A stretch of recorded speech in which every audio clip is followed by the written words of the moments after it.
What's up? What's up? Surprise! God's will, self-mastery, self-discovery, and purpose. So we want to chop it up with y'all tonight. Of course, I'm Coach Khayr, Team Tars. Dr. Gerry, Team Aquarius. Gigi, both of us in Atlanta, Georgia, of course. You know what I mean? He always represents Mexico, but tonight he's in the A. What he do? We're gonna get this party started. What up, Cheryl? Thanks, Hey, everybody. Cheryl. Thanks everybody for sharing. Please press 2 and let us know your zodiac sign and what city and state you in. And yeah, share this video with somebody. We want to talk about a couple things this evening that we've been talking about. You know, regular building. But of course, we always start this thing out with prayer. Abdul Kul Tafalatad, Wabazum, Gamafaragun, Shilel Kalum. I am in the love of all, and all love is in me. I am a part of all, and all is a part of me. And I am one with all, and all is one with me. I can succeed as a part of all and fail as an individual. I can be all that I wish in all, as long as my wish is to stay in all. I am never alone. All is, I am. All can, I can. All does, I do. Estanjay Elaku. Word. What up, Blue? What up, Eve? Thanks everybody Hey, for joining. Hey. Black orgasms matter. I'm so happy that you in the house. All orgasms matter, but Hey, for Phelan. sure. Phelan's in the building. Man, you Taylor. gotta meet Phelan, man. What up, Taylor? We wanted to just chop it up with y'all a little bit and just continue conversations that we haven't already about. Today has been an example of God's will. So I was, helping my big homie here of the difference between what you want and what God has for you. Gerry, what do you think about people's desires about, man, I want this, and then God is like, hey, that really ain't what I want for you. I got something else I'd like for you to get, but that's what you want, my child, my son, my daughter. What do you got to say about that? How you feel about I that? think we all share this childish attitude that we tend to grasp with all our strength, and there's a Mexican word for that. It's berrinche. You look it up, berrinche. And it's like a child, like, nah, I want this, and they're fixated on that.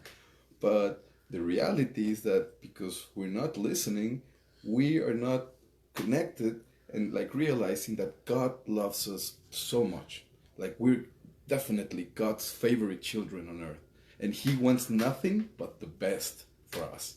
So it is a beautiful process to see how we shift into realizing what really God wants for us and knowing that that's exactly not only what we want and wish, but the best thing that we can possibly get in this lifetime. And that we are hard-headed and stiff-necked people, stiff-necked. We're very hard-headed and stiff-necked people saying, we like to pout with God. We like Phoenix League. What up? What up, Team Pisces in Greensboro? We like to be beefing about the stuff that I want, showing our spiritual immaturity. Because oh yeah, we think we know as much as God, or close to as much as God. Some of us think we know better than God. And for me, I think that's crazy. And I've been crazy. Me personally, holding on to the stuff that I want. And God is like, if that's what you want, that little stuff. And then it becomes a headache. And then I look and I'm whining and complaining. You ever whine and complain to God about a headache? And He was like, I thought that's what you wanted. Then you start talking about, God, you know what I meant. What? We ain't doing that. God is like, that ain't what you said. I'm here to serve you. And most of the times we are actually victims of a petition that we made to God. Like sometimes we complain like unnecessarily. We're like complaining and then like, why are you complaining? Well, because this and that. And God is like, well, isn't that what you asked? Well, at the beginning, but the reality is that God's plans are nothing can top that. That's right. And we too nosy as humans. That's way too nosy. God has explained to me. Or you talk, this is where you know somebody's messing up, Gerry. When somebody starts using the word but. Yes. But God. Yes. What There's do you no mean, buts. but God? I made you, the breath that you're breathing, the carbon dioxide that you're exhaling, anything that you can comprehend, including the mushrooms and the toad, that's all me. That's all my handiwork. You talking about some butt. How'd you get so smart? May I see your resume of creation? Oh, nothing. Well, I'm a mother. I had a baby. I made the vagina. I made the uterus. Anything else? I made the egg that catches the sperm, and I made the sperm and the testicles. I'm so smart. I am the smartest man. Let me see your resume of what you've created. So that's just go to the second part of what this video is about is purpose. God, to me, astrologically, has right underneath our noses dropped our purpose. Like, can you see your mustache right now? No. You got one though, don't you? Yeah. But you can't see it. So that's what I call that. Operation Mustache. It's right underneath your nose, but often we not hugging our lane. I got into the car today. My man was like, professional lane hugger. I was like, yeah, that's what I do. I hug my lane. People be talking about, man, stay in your lane. How many babies have you delivered? Thousands. If the nurse start coming in and she's a CNA, she's not even a registered nurse, and she starts telling you about whatever, aren't you going to tell her to stay in your lane? I'm really going to depend on you to do X, Y, and Z, and I ain't going to do it. I ain't going to do your thing. And so our purpose is our lane. And so when I say hug your lane, a lot of times people are go into their wants. Oh, I want this much money. I want this emotional security. I want such and such and such and such. And then I just raise my hand and be like, I have a question. Is that your purpose? Is you having emotional security and purpose? Oh, I gotta be in a relationship. I want to be in love. Is that your purpose? That's what I want. The mustache. So when people go and they look and see, like me, I help people find their purpose and they make money out of it. Or create an online presence, whatever. You know what I'm saying? But if you don't know your purpose, then all money has the potential to be headache money. Then you just experience that frustration. You're doing things for your dreams, but it's starting to become a headache. Then you want to throw your hands up. How does that feel? Or what is that like? What can you give an example of how you feel like that? You know what I'm saying? Where you might not be on your purpose, but just digging the hole deeper for yourself. Like personally. Yeah. You ain't got to get too specific. Right. Well, when you was younger, 23, 24. Or you can talk about when you found out your purpose. Remember when you first started messing with the mushrooms and then you hit the toad and then you was like, oh. Yeah. Well, yeah, like for example, personally, I thought that I was born to become a doctor and that I needed to go to medicine school and, feel that whole medicine profile, and be a good surgeon and stuff. And I did, like, I fulfilled that part, but it was not really filling me.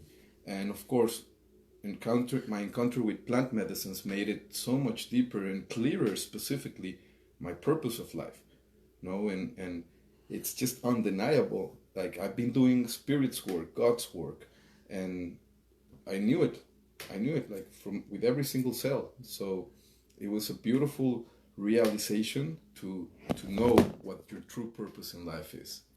And then of course Gerry, like ego Gerry has still, he wants this, he wants that, I want this, I want that, and I'm not getting it.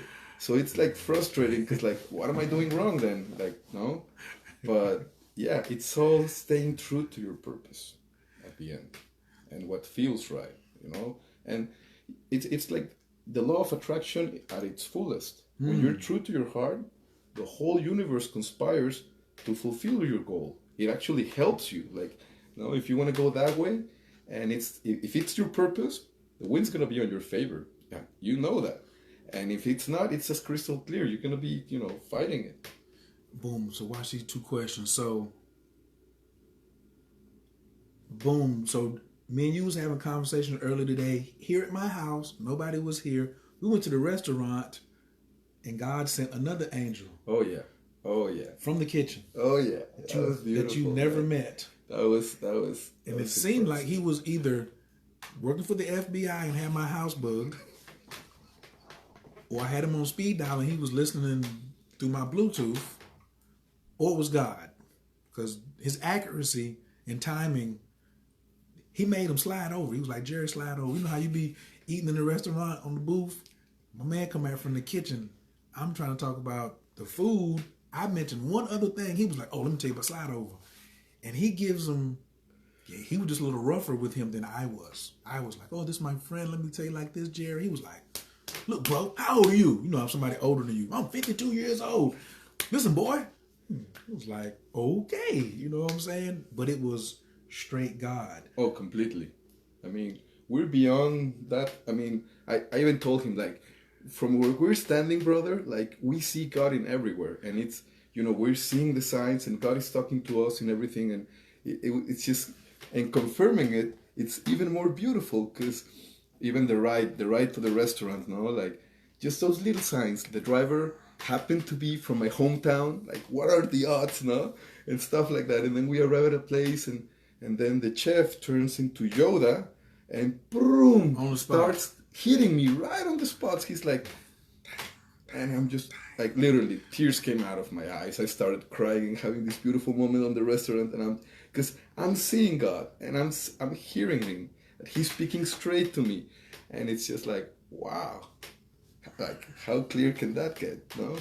So how do you feel the medicines, plant medicines, entheogens help you? Pause. If you are trying to find your purpose with just the things that you see in the world without the medicines, are you already shaking your head? Yes. What's the difficulty level? Or what do you think, like the time factor, like just do you think you can get to your divine purpose without the help of some of God's medicines? No. It would be way harder, definitely. We're constantly distracted. We're constantly full of, you know, radio. I mean, we're distracted at the end. And I'm just going to quote the Tibetan Book of the Dead. O nobly born, let not thy mind be distracted. And I think that's how it even begins, you know. And yes, we're so distracted nowadays that it's so hard to see the magic around us.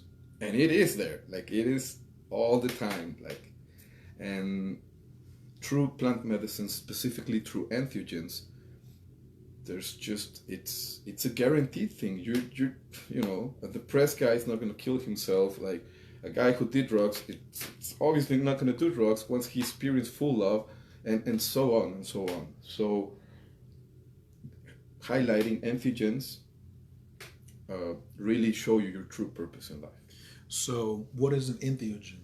Entheogen is any substance capable of generating the God experience in the self. And some examples are? Toad, DMT at high doses, high dose mushrooms, ayahuasca, iboga, yopo, morning glory seeds, all of nature's brew. Peyote? Peyote. How you gonna leave peyote out? Exactly. Okay. So now we know that we have these different entheogens. Why do people call entheogens or confused? Why do people call entheogens psychedelics? As I go cut the oven off on your food. Well, the thing is that specifically psychedelics, like etymologically, it refers to any substance capable of generating psychosis. So in that term, we have to draw a line, and we have to make the distinction that specifically these compounds that we've just mentioned, they don't actually like produce a mind psychosis state, but they actually generate a true spiritual and religious experience. So that puts them in a completely unique category. When you say a religious experience, what's that mean? What's religious experience? Well, I'm not talking about any specific religion whatsoever, but just putting the self in a spiritual yeah, in a spiritual attitude. Okay.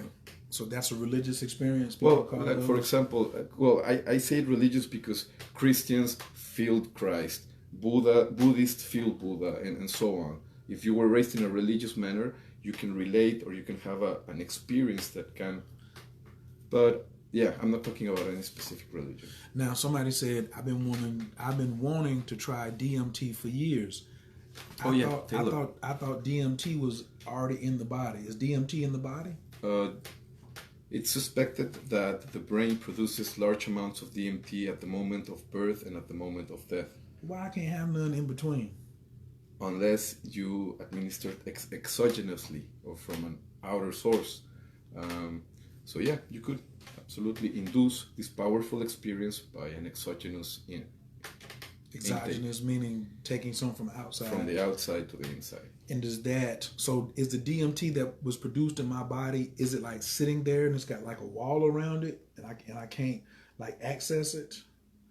And then when something else comes in like mushrooms or something, Well, it's proven that there are many paths to activate the DMT within the pineal gland, such as deep meditation, deep trance, ecstatic tribal dance, or severe fasting, or all these paths can lead to that. But specifically, if you take Mother Nature's brew that contains some sort of tryptamines, which are the active compounds that we're talking about, right? then of course you have the experience.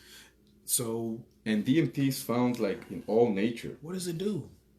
Why is everybody talking about I want to try it? Why does everybody want to try DMT? Well, because DMT is now being coined as the spirit molecule. That's what I wanted. DMT is the spirit molecule. Or people are coining it the spirit molecule. Mm-hmm. Okay. So, but of course, we have to make the distinction between DMT and 5-MeO-DMT. Okay. Right? Okay, let's talk about that. Now, where can I get regular DMT? What's the difference first? Well, first of all, like DMT is the spirit molecule and 5-MeO-DMT would be the God molecule. That would be the distinction of both of them. And DMT is present in a lot of nature compounds, like all citrus flowers contain large amounts of DMT, the mimosa tree, the acacia tree, and all these shrubs and bushes all over the world. It's fascinating because the more we look into nature, the more we're finding things that contain these DMT molecules. And nowadays, you can easily extract the DMT pretty much in your house with very simple techniques.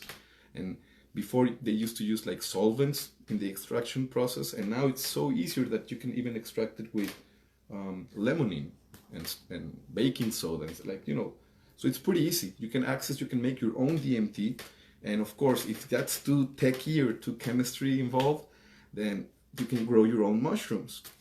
Because at the end, the mushrooms, the psychedelic mushrooms or magic mushrooms, their active compound would be 4-phosphoryl DMT, which is called psilocybin. So since DMT is all over the place, I can go get some 5-MeO-DMT. I can get some 5-MeO-DMT any place? No. Unfortunately, 5-MeO-DMT has only been found in very specific plants, and I would say less the fingers that I have in my hand in nature. And on the animal kingdom, it's through the Sonoran Desert toad. So one animal in the whole world who stays in the desert in Mexico. And 4 plants in the Amazon basin. Have 5-MeO-DMT. And the difference between 5-MeO, like you said, one of them's called the spirit molecule, one of them's called the God molecule. Like, what about the experience? Like, what's the difference, in your opinion, in the experience or really in the results? Because that's what people are looking for these days. Right. Well, DMT is now being used to induce a powerful spiritual experience that it's mainly involved in visions, in colorful fractalic visions. And this is only if you take like a slight dose. But if you do it the proper way, which is to take 3 hits when you're doing DMT, then the expression of going through the veil or passing the dome, and that involves a complete unique experience in which you become entheogenic. So that would be the pathway of DMT, and it's extremely visual. beautiful colors and jewels and castles. Like it's exquisitely visionary experience. So DMT would be a visionary experience. Roger. Where with 5-MeO DMT, there's no visions at all whatsoever. It's pretty much the feeling, the interconnectiveness. Like if you allow the medicine to fully take place, 5-MeO DMT will take you straight to source. Would be like base jumping into the heart of God, literally. So you, in a nutshell, it's a rush. So the DMT is not as a rush as the 5-MeO. 5-MeO is a and rush. dose wise, like it takes a tenth of a dose from the like it would be 100 milligrams of DMT versus 10 milligrams of 5-MeO DMT. So you need, just a tenth of it compared body weight dose. Wow. Yeah, but don't you do 100 milligrams in your doses? Wait. I'm talking about specifically 5-MeO DMT. I didn't say toad medicine.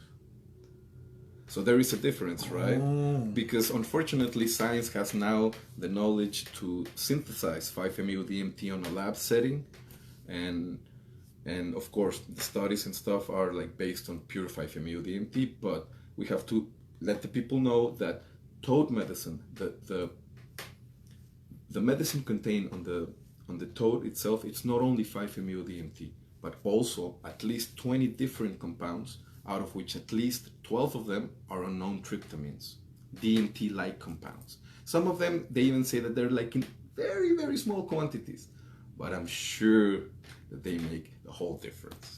Mm-hmm. So, so of course, since it's toad medicine, it's like around 15 to 20% the concentration of 5-MeO DMT from the toad venom. That's why I give 100. Okay. Wow. Okay. So, do you think that these medicines, the DMT and the 5-MeO DMT specifically, help people align with their purpose? Completely. Like DMT, it's not a guarantee that because it takes, you need to master it and you need to go beyond the veil. And a lot of people who have done DMT have not had the full experience itself. But with 5-MeO DMT, if you allow the medicine to do what it's supposed to do, then of course it will align you. It's going to clean you. It's going to heal you. It's going to reconnect and fix all the wiring on your brain. You're going to be using your brain like you've never used it before, pretty much like Lucy, 100%. It'll be fully connected to your brain. So that, and energetically speaking, it's going to align you so that the energy flows without any obstacle. So it's an amazing work. Like it's literally God's work. Like it heals you, it aligns you, and it puts you in a spot where, physiologically speaking, on the brain, if you had any sort of imbalance, like dopamine, serotonin imbalance, toad medicine will refill it, replenish it. Your brain will be full and it won't have any cravings or whatever. It will put you in an anti-inflammatory state. So if you're going through some sort of physical pain and inflammation, it will just take care of that immediately. And of course, mentally speaking, it's going to put you in a place where you're going to be living life to your fullest, because there's no obstacle. Energetically speaking, you're cleared out, your light is glowing, it's like polishing, it's like a beautiful polish, so that your light just, and it's clear, like you can see clearly, people who go through the medicine, the before and after, it's so distinctive. Yeah, there's so much clarity, and like I call it clarity and success, because the toad is meeting you where you at, which is what I say. What are you doing between ceremonies? First off, before I get to that, my man Tyrone said the toad is back. He said the toad is back in Atlanta. Yes, absolutely. All I'm gonna, that's back in Atlanta. Somebody asked me, like, Gerry, they was like, so what are you gonna do in 2020? Oh, and Happy New Year's resolution. I said, first, don't hit me with no Happy New Year's, okay? Because you ain't being specific. Right. The Chinese don't say Happy New Year. They say Shwing Ni Fa Sai. Oh, Shwing Ni Fa Sai. I know a little bit of Chinese. Shwing Ni Fa Sai, which means I hope you get rich. And then they try to go back and forth to see who can say it last. So they're trying to outdo you in honor. Swing knee far side. Swing knee far side. Swing knee far side. Swing knee far side. Swing knee far side. Swing knee far side. They damn near get in an argument over who gonna say, I hope you get rich the most. So then they was like, well, your New Year's resolutions. I was like, first off, you're already 100 days late. I done already started. But guess what? I don't need to change nothing. Because 2019 was awesome. It was awesome, guy. It was awesome. If I can do another year like that and just stack it. What if I hit the toad twice in 2020? I hit it one time in 2019. If I hit the toad twice, good God. Good God. Okay? That's what I'm talking about. So I'm going to do the same thing this year I did last year. Obviously, I was doing something right. I must have been doing something right. I see this dude on Mike Tyson's podcast. I said, I'm going to meet him. Next thing I know, on my birthday, we sitting up in TGI Fridays or wherever we went to eat that night. You know what I'm saying? We were TGI's, for sure. Yeah, he's sitting up there talking about some astrology. And he don't know no astrology, but he talking about he want to use the moon phases. Anyway, all that I must have been doing what I was supposed to be doing. As I said, you know what? I'm ready for a ceremony. And so your life that you're living now is ceremony preparation. You're always getting prepared for ceremony. You're either getting well prepared or you're getting really raggedy prepared. I don't know what the other word opposite of well is. Ill prepared. Ill prepared. You see what I'm saying? He's a gynecologist, OBGYN. Then he don't practice and he don't study. He don't do his clinicals. I don't want him checking up on my baby's vagina or delivering them to my damn babies. I need somebody that's like being well prepared. You know what I'm saying? Did you wash your hands, Gerry? I got this. Did you get up? I know how to get up under here. This is the soap that we use. This is the mask that we use. This is what we use. Hey, Ruth. Yeah, there go Journey. Hey, St. Journey. Whose house we was at? Exactly. Yeah. So, for me, I'm like, well, between the first ceremony and the next ceremony, what am I doing? And then if you don't get into a ceremony, like how will you have a point of reference? It's not an anchor, you know what I'm saying? It don't last forever, but it can change your life forever. Meaning that it lasts 20, 30 minutes, but it's life changing. My life has changed. You know, I couldn't even pronounce. It took me like 3 months to get the word entheogen right. Now I can't mispronounce it. I was saying other stuff. You know what I'm saying? So this is so true. What are you doing in between ceremonies? Like, are you doing the homework? What I like to coin as entheogenic homework. Are you doing your homework? Because if you're doing your homework, you want to upgrade. You want to get better and better at what you're doing. At life, at your human relationships. You know, you want to be a better person. You want to be a better brother, a better husband. You want to be a better daddy. You know, a better son. So, in that way, I think it would be dumb to say, I'm done with psychedelics. I got the lesson. No, and I'm gonna quote Tío Leonardo from San Jose del Pacifico. What did she say? He said, the people that say that they're not gonna do shrooms again or any psychedelics again, they're not getting the lesson. If you got the lesson, you're gonna do this for life because you're only gonna benefit yourself. Like there's nothing but benefit and benefit. So, and it sounds, even though it sounds like an addictive pattern, like, oh, I'm going to have to do it no.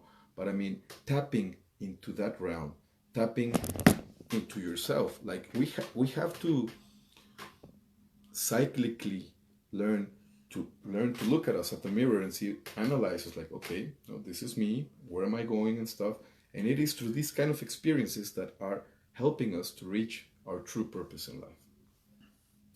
Which the other part of this title was God's will, purpose, and self-discovery. Now, do you know of anything that shows you yourself like the toad? Nothing. Hold on. Wait, slow down. Because people may just think that you're just talking because you got a toad farm. So, you've tried marijuana? Yes. Does marijuana show you who you are like the toad? You've tried hash. Does hash show you? What about edibles? You tried edibles? Oh yeah, I've done my share of edibles. You like them? No, it's too much. You can't really know. Well, I mean, you know what where I'm getting. No, like, no. Ayahuasca. It's not for sure that you're gonna. Have you tried ayahuasca? Oh yeah, yeah, of course. Does it show you like the toad? Not like the toad. Cocaine. You ever tried cocaine? Oh yeah. Did it show you? No. I've tried crack. You tried crack? I unfortunately was a crackhead. Yes. Did crack show you? Oh no. Oh, I know it shows you other shit. Oh yeah. Crack disconnects you from source. Oh. It cuts away. It kills the kundalini. It's really the demon incarnated. And pretty much toad is doing the opposite. It's healing you, aligning you, and connecting you with source, with everything, with everyone. So yeah, it's pretty much. So that's why toad, in some aspects, is being used as an antidote for addicts. Yes. Heroin addicts. Yes. Which is the toughest. Hard drug addicts specifically. Hard drug addicts. Crystal meth, crack, heroin. Gotcha. So in the toad, how has your journey with the toad helped you with your path of self-discovery and discovering yourself? Because to me, my philosophy is I can't really get better if I don't know who I am. And the more I can see me. So for instance, someone having a conversation with a young lady the other day, and she kept trying to apologize. I don't want you to be in this space. I don't want to take you to a place you don't want to go. And I was like, player, wherever you take me is a part of God's contract. You ain't even in control. I ain't even in control. I'm appreciative of whatever buttons you push, especially if you didn't even mean to push them. If you meant to push them, then you can apologize. But if you didn't even know you was pushing them, then that's helping me grow. That's helping me learn more about myself. I appreciate it. I see sometimes I get like engaged with people and they want me to keep pushing so they can have more breakthroughs. That's why I'm always talking about DNA explosions. We always want to have, like when you start hitting your fingers, you know what I mean? Like he's having a DNA explosion. So I want to I want people to have as many DNA explosions, which leads to self-discovery, so then I can have more lights go off. Do you think the lights go off, the lights come on when the toad happens? Oh, for sure. What kind of lights? Oh, celestial lights, if I would pick an adjective. I thought you were going to say stadium lights. More than stadium lights? The celestial lighting. It's that light from source and oh yeah, it's coming. You can be really sleep and let somebody cut on like lights in a soccer stadium or a baseball stadium and be like, like that's one thing. But like the toad is like the lights that are gonna come on are gonna be like, whoo. And you need lights because we are walking around here in darkness, and we don't know how to. But we're not walking we're not in the darkness. That's like darkness. Not Kalinde was saying, like if you go into caves for 7 days, 21 days, 40 days, then the DMT will activate itself. Right. We ain't in that dark of a space. No. We like in such a gray area, a smoky area, a cigarette smoke filled area that we lost as hell. And the lights are not on, and that was the thing for me. The toad was celestial lighting. Not, that my astrological chart couldn't give me, the numerology couldn't give me, but it shined light even brighter on the chart, on the way I deliver my services, on the way I understand, on the increasing of my psychic skills, and it met me in my practice. Yes. It met me in my practice. But I've also seen it meet people who weren't practicing. The toad meets you where you at. You want to jump out there? Oh my God, the toad definitely meets you where you are, and it's shocking. It can be quite shocking, but that's how we learn. No, it's like we usually listen until we're hit by a sledgehammer. Sometimes twice. That's when you have someone's full attention, right? But I was just gonna say the analogy. I was gonna compare. Pretty much, toad medicine turns on the light inside you, and then you become this huge light beacon, so everyone can see that light. Like it's undoubtedly and that light gives you clarity. So it's crystal clear. It just like throws light to exactly to your purpose. No, like that's where you're going, or that's where you need to go, and that clarity is priceless. Now, it can shine the light into some dark places that you were fronting on too. That's why we say you can't front on the toad. You can't front. There's no pretending. The toad does not allow pretending.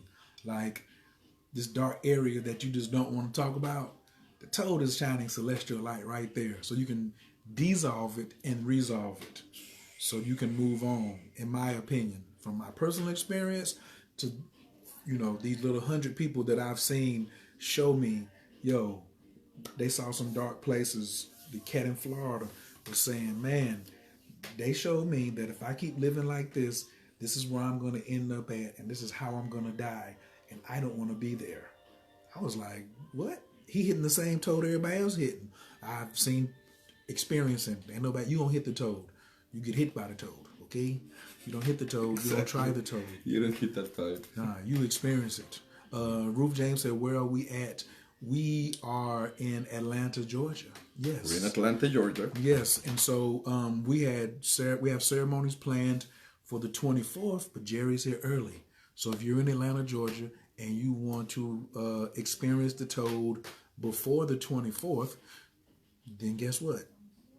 Hit me on my DM, send me an email, something like that, and then we'll straighten that out. Or you can hit the Bufo Alvarez at Gmail. Is that what your email is? Bufo Alvarez Toads at gmail.com. Yes, but you might can't spell Alvarez. So if you can't, just leave a message on this. If you leave a message on here and leave your email, then one of us will email you. BufoFoundation at gmail.com. That's you can another spell that. easier way to reach me. BUFO. Yes, BUFO. Bufo Foundation. Bufo Foundation. You know, the title of this talk, like immediately reminded me of, I'm going to share you a personal experience that I had. This was many years ago. Is this going to answer her question too? It shows you your shadows too? Not, I mean, you know you best in regards to your own shadows, or I mean, I would know my own shadows and stuff. Right. It doesn't necessarily put you in that spot, but it would give you exactly the experience that you need to be fully enlightened. So some people need to go down before they go up. Anyway, back to this story, because I'm gonna forget about it in a few minutes. A lot of years ago, things were not going my way, and I was playing the systems game of trying to be a good gynecologist or good doctor and stuff. My marriage failed. My mom got diagnosed with cancer. My dog dies in my arms. Like I'm getting hit by lightning. Boom, boom, 1, 2, 3 times. And I'm just like, whoa, whoa, whoa. And for me, it was so easy to fall on drugs. It was just easier, that path, than to face life and to face the truth and stuff. So due to twists and turns in my life, I ended up doing a lot of cocaine. And my attitude was like, I don't want to play no more. I'm done with life. I want to kill myself. Like a little kid, like making this berrinche, like, hey, I don't want no more. I'm out. So there's Gerry with I don't know, probably an ounce of crack in my hands. And I take this huge chunk, put it on the pipe, hit that pipe, and I'm gonna tell you what happened, dude. Like, I should have been dead. I should have gotten, this brain hemorrhage or heart attack, massive heart attack, whatever. But no, the pipe fell out of my hands. It was almost like this strange force. Boom! I drop the pipe breaks, and the toad comes full on, dude. So, not because I, even had, but So hold on. You hadn't been smoking toad and crack. No. I had tried the toad before, right? But it was before I laid it into my life's purpose to share it to the world. Gotcha. Right? I'm actually sharing the deep healing that I got. And I wouldn't be talking here. I would be dead if it were by my hand. If I would be making my calls and my shots, I would not be here with you guys sharing this story.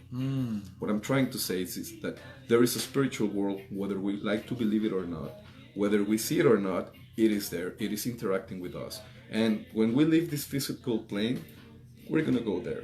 So, going back to the story, Toad hits full on. I have this powerful antigenic experience, which I'm think I'm dying, like literally, my ego fully dissolves, and God shows me with every single cell of my body my life's purpose. He's like, no, dude, you think you got this? No, you came here to do my work. And after that, my brother, it's been now 15 years this year now. Wow, 2020, 15 years. So was that the last time you did crack? Yes. 15 years crack free. Yes, my brother. I done sold my share of crack, so I know that's a bitch. Oh no, crack's no. a bitch now. I know. Full demon. Yeah, full demonic. Like it's like trying to give the devil a blowjob, and I don't know. It's just no, complete darkness. And yes, there are dark entities, and there's all these things that are manipulating us and putting us in this zombie-like state. And of course, there's a huge purpose for that. No, for the masses to be intoxicated, full of poison, and that's where entheogens are really the tip of the spear. And I do believe, and I have all my chips, that it is through entheogens that we're going to go back home, that we're going to save us, save our planet, and just go back home as things were meant to be. And things are happening now at a faster pace. Yes. Like 20, 30 years ago, from a thought to be materialized, it took a lot of things. Now we have that advantage, I think, universally, that things are spinning faster, and now we can really attract to us our true purpose and live faster than it would normally take in other generations. It would be a blessing. This is a blessing. We can access it. We can have the healing way faster.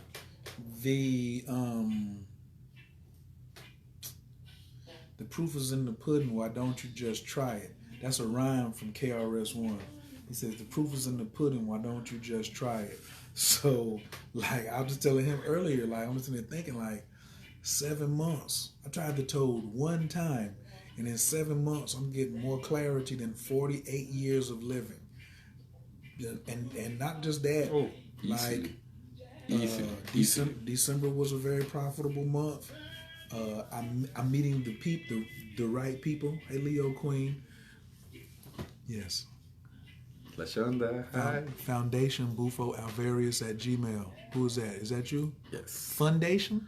Well, that's our Mexican link to. Oh. Because Phelan is all over it. Thank you, Phelan. Thank you for that. Absolutely. What up, LaShonda? What up, Devi? Karen, you're welcome. So, but the proof is in the pudding is a lot of people kind of want to they want us to tell them, what was your experience? What was your experience? I'm gonna tell you how we have agreed to do. They ain't none of your business about my experience. Oh no. Yeah, why it's so personal, so sacred, and I mean it wouldn't make sense to anybody else but you. But again, this is humans, no? We feel obliged. We almost feel like, oh no. But that's the ego, I think. Ego comes back stronger once you dissolve it. And it's like, no, the whole world needs to know what I went through. And we're like, dude, shh, that's just for your ears. I don't even think that it's your ego. I say it's your mind. Yes. Because your mind you're shown during these experiences. For me, high dose mushrooms, which I ain't even got the high dose yet. Some people be like, oh my God, 12 grams compared to these cats who I be around. I don't want to be a surprise spoiler, but I can't wait to see my dear brother Coach after his 10th experience of the Toad. I can't wait to see me after my second experience of the Toad. Now, secondhand smoke, I've been smoking up a lot of secondhand smoke. Well, because you got a point there. I've been smoking You've up. been exposing yourself definitely to have the been molecule. Exposing myself to the molecule, hitting secondhand because when that smoke hit the room, it's in the damn room. It's for us. It's definitely for us. And I don't, because you can't keep it in your lungs. You got to exhale, and then it ain't tobacco smoke. It ain't weed smoke. You know what I'm saying? I'm just sitting there, So, but anyway, Reminds me of a time I went into a sweat lodge, and a guy says like, "What would happen if we put some toad medicine on those hot coals?" And I'm like, "Well, let's find out." So I just take like a gram or something of toad medicine and put it on those hot coals. Oh my God! Yeah, of course. That's a waste of medicine. Don't do that at home, please. Don't do that at home. But of course, imagine inside the temazcal. It's completely closed. You're just breathing all that for us. So yeah, it was extremely powerful. Anyway, Temazcal is the Mexican sweat lodge. temazcal. That's the Mexican Temazcal. word. That's where I was at. Yes. I'm just thinking about how. First off, I'm thinking about the toad over here, and the Temazcal over here, because I've done both, right? And putting that together. The hell? Whose bright idea was that? Oh, let's try this together. I'm with what he said. That seems like it would be. If he says it's a total waste of medicine, I agree. Just relax. Just relax. You don't need to do all that. Wait till you finish one and then go do the other. Okay? But when it is your time, that all smoke that's gonna come out of that pipe is just for you. So take it all in. Which is back to what you said. The toad gives you I say it meets you where you're at, but Yes, you said that's your quote. it gives you exactly what you need at that time. Yes. So Jasmine, for instance, what's up, Jasmine? She ain't came on here yet, but she'll see the replay. Hey, Jasmine said, I went and seen God. And so someone else came weeks later and was like, oh, she didn't tell us until afterwards. She was like, well, I want this experience Jasmine had. And she didn't have that. You know who I'm talking about. Yes, of course. And Yes. she had a whole nother thing happen. She did not go see God. She got the experience that she was supposed to have at that time. And then when she finished, she was like, oh my God. She got to realize some things that she was trying to compromise and bluff and hide and all of that. And that's why I keep telling y'all the toad don't play that. The toad's got such vision. They sleep underground right now. They sleep for 9 months a year. So when he wake up, he can just see every damn thing. So when he get inside your system, ain't no hiding. He's on it. What up, Rozzy? So, yeah, it's but why are we hiding anyway? You see what I'm saying? We so programmed. We don't want to do God's will. We just want what we want. We don't want to live our purpose. You know what I'm saying? We want to be programmed by somebody else. And then we don't want to discover who we are because then we're accountable. Bam. You know, one of the words in the beginning of Gerry's new book, it says there are 3 normal reactions when people hit the toad. Fuck is 1. Wow is 2. You know what number 3 is? Oh my God. Okay. Then there's number 4. Oh, make it stop. Oh yeah. Make it stop. Exactly. Maybe. Oh my God. Maybe number 4. I need to add that one. This is so true. Make it stop. Yes. Mike Tyson. There you go. He was like, that's a clear example. Yeah. Make it stop. Oh yeah. He didn't like, go. You stop this right now. Don't you know who I am? And I'm like, wow. But yeah, it's so easy, and but isn't that what we wanted in the first place? So why are we having second thoughts? Why are we? Because of course we know and we're aware with every single cell and molecule that we're undergoing the deepest and most serious healing of our lives. And of course, the sick part of us is gonna say no. I mean, the parasite is gonna be. I'm in my comfort zone. Like, whoa, no. Like, and it's gonna pull all these strings for us to fight it. And of course, but that's exactly what we need to go through to be in the best spot you will ever be, ever. LaShonda said, my experience was so profound, I still think of it almost daily. There you go. She went twice. And I'm pretty sure. She says it has tremendously helped me. I know. And I bet, LaShonda, that just thinking about your experience puts you in that vibrational state. because it does to me. Like every time I'm talking about my first experience, or like my body starts to vibrate.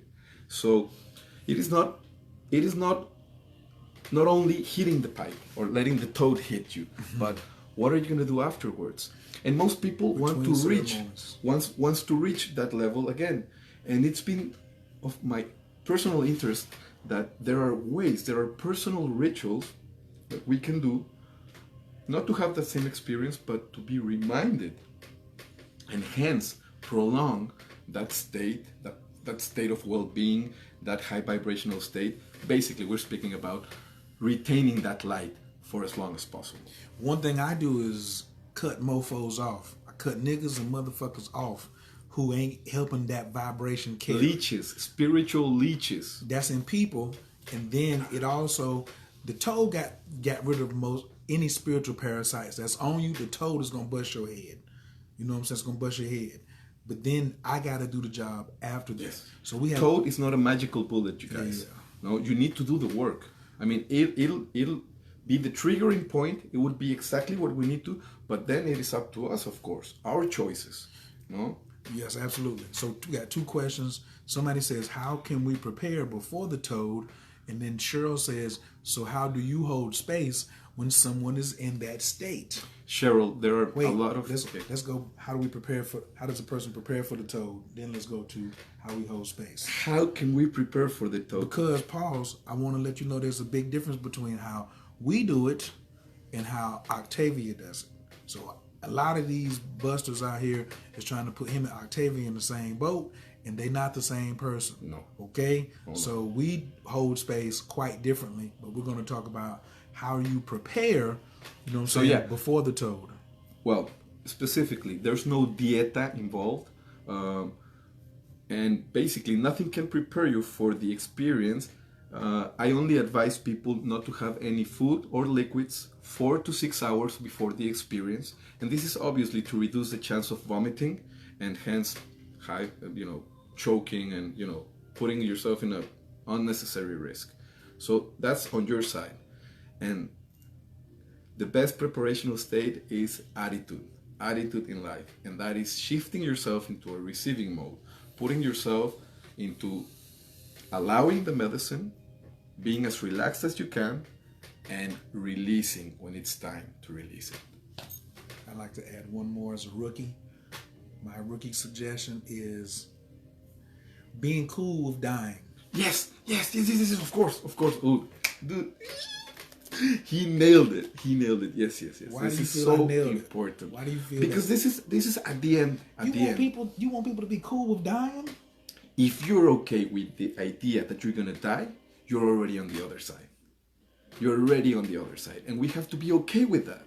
Like really, it's not gonna physically kill you. It's gonna kill your ego though. It's gonna completely annihilate your ego. Annihilate. And some people are so hooked up to our egos that it's, of course, a huge cataclysmical process, the crumbling down of our egos, right? But if we're okay with dying, that is the best attitude. A lot of people, like, literally, this is the most, I think pretty much after, the most important question they ask me is, what can I do, doc, and that is so true. Like, you have to be okay with dying. If it feels like you're dying, let go, surrender. And I'm going to start coining mind death instead of ego death. Yes, your ego is going to be annihilated, but the abdominal brain has millions more neurons than this mind up here. And this mind up here is only for processing information. So I'm learning that from human design. So in human design, the mind is only here to process information. So I guess that went all the way off. Instagram. So the mind is here to process information but not make decisions. We're supposed to be making decisions from a gut level. And so when our mind stays in control, it blames the ego on everything. And now we're like, oh, but it's actually your mind trying to hold on and be in control of, let me tell the ego how to feel. Let me tell you in your stomach how to feel. You know what I'm saying? No, mind, you don't get to control nothing no more. Like, you're dead, you're fired, it's over for you. I'm trusting. Because when you're ready, when you are getting cool with death, that's when you cool with God. The coolest, fastest way you can get cool with God is to be cool with death. That does not mean be suicidal. Being suicidal is not being cool with death. Oh, there's a surprise for people who reach the medicine in a suicidal attempt. But anyway, that's not the topic. Oh, and he said he ain't gonna spoil your surprise. So, but I bet you won't try it on suicide after the toad. That's nothing. To me, if you are suicidal, the toad, whatever the surprise is, probably will heal it or alleviate it or annihilate it or whatever. But the piece I was gonna say was that being cool with death and being cool with life is where you want to be. Everybody keeps talking about balancing everything out, but you love life so much, but you ain't cool with death. So shut up and stop lying about I ain't want to balance things out. I'm at harmony. You ain't, because you ain't cool with death. The toad helps you be cool with death so you can live. Then you can go ahead because you ain't all. I'm not stressing death anymore. Now, some people, when they have this experience, this is crazy. Gerry, how many people have died since you've given out? How many ceremonies of toad?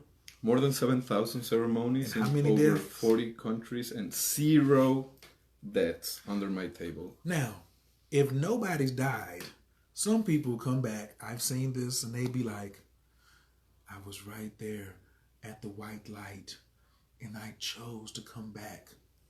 No, you didn't. You could have been right there at the white light, and that was your mind telling you this is what death looks like, but they didn't want you. Death don't want you as a result of toad. Life wants you to go hit the toad and come back. It wants you to go get hit by the toad and come back so you can live life more abundantly. It's not going to be like, here's the white light. You have the choice. You can just die right now. No, you just get to submit. Next thing you know, you actually may be a little angry that you are back. Rob Bay said it brilliantly. She said, this body is too small. Oh, yeah, I remember that quote. This body is too small. I said, so what? humbling. This body is too small. This experience I just had, like outside and experienced everything, this body is too small. So it's no real reason for people, oh my God, it's not going to kill you, but it's going to kill a lot of things that you've been carrying around for free. Hi, Tonya. Hi, Bobby. Bobby, I was going to, that's very interesting what you're saying. I was just going to say that in my personal observations, I've seen people who have these reactivations and fall into a panic attack. Very small percentage of people, once they try the toad, they call me and they're, scared to go to bed.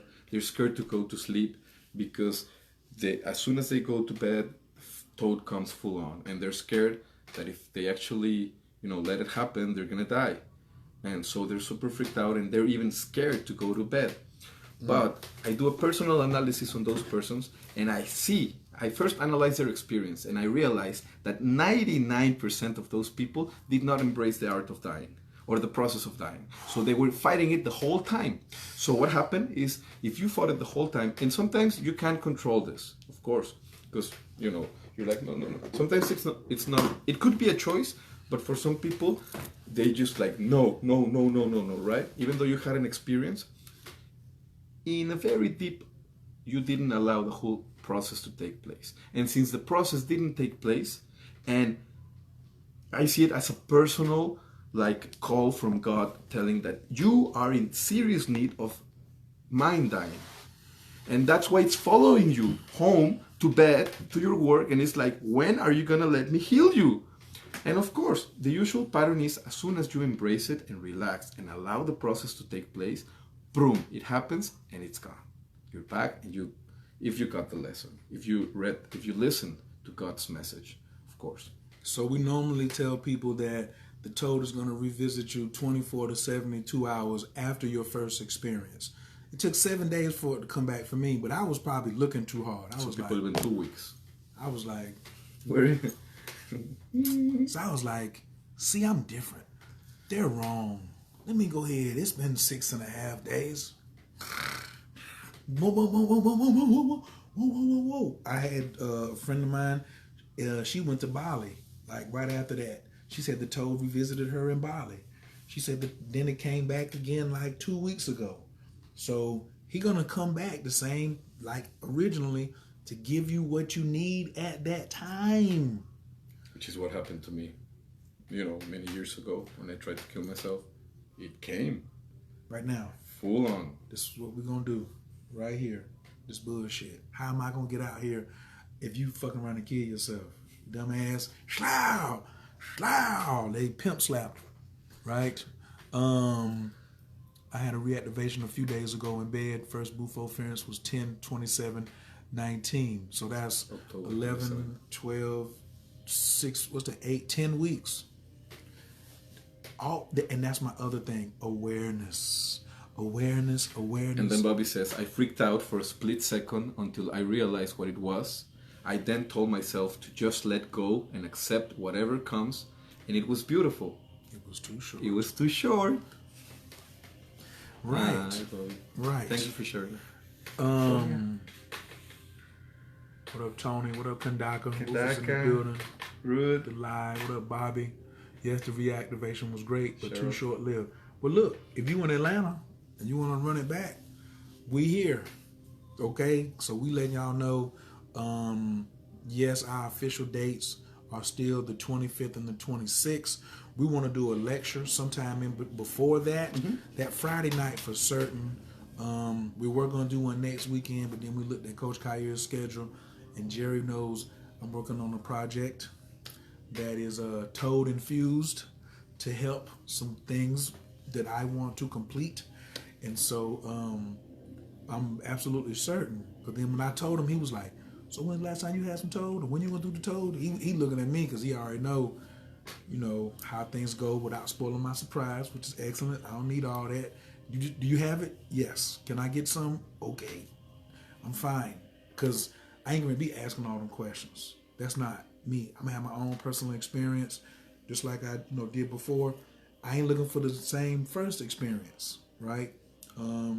This time I'm going to be probably in my house or my home piece. No, y'all will not be coming over here. Just want to make that clear. You'll not be coming over here to do toad. We have a beautiful space that we have. I mean, beautiful. 7 acres of land. Anybody who's been on, who came in, what was that, November? Mm-hmm. November. Anybody who came in November, we're going to be at the same spot. So it was lush and plush. The room, the launch pad, all of that. It's a beautiful spot.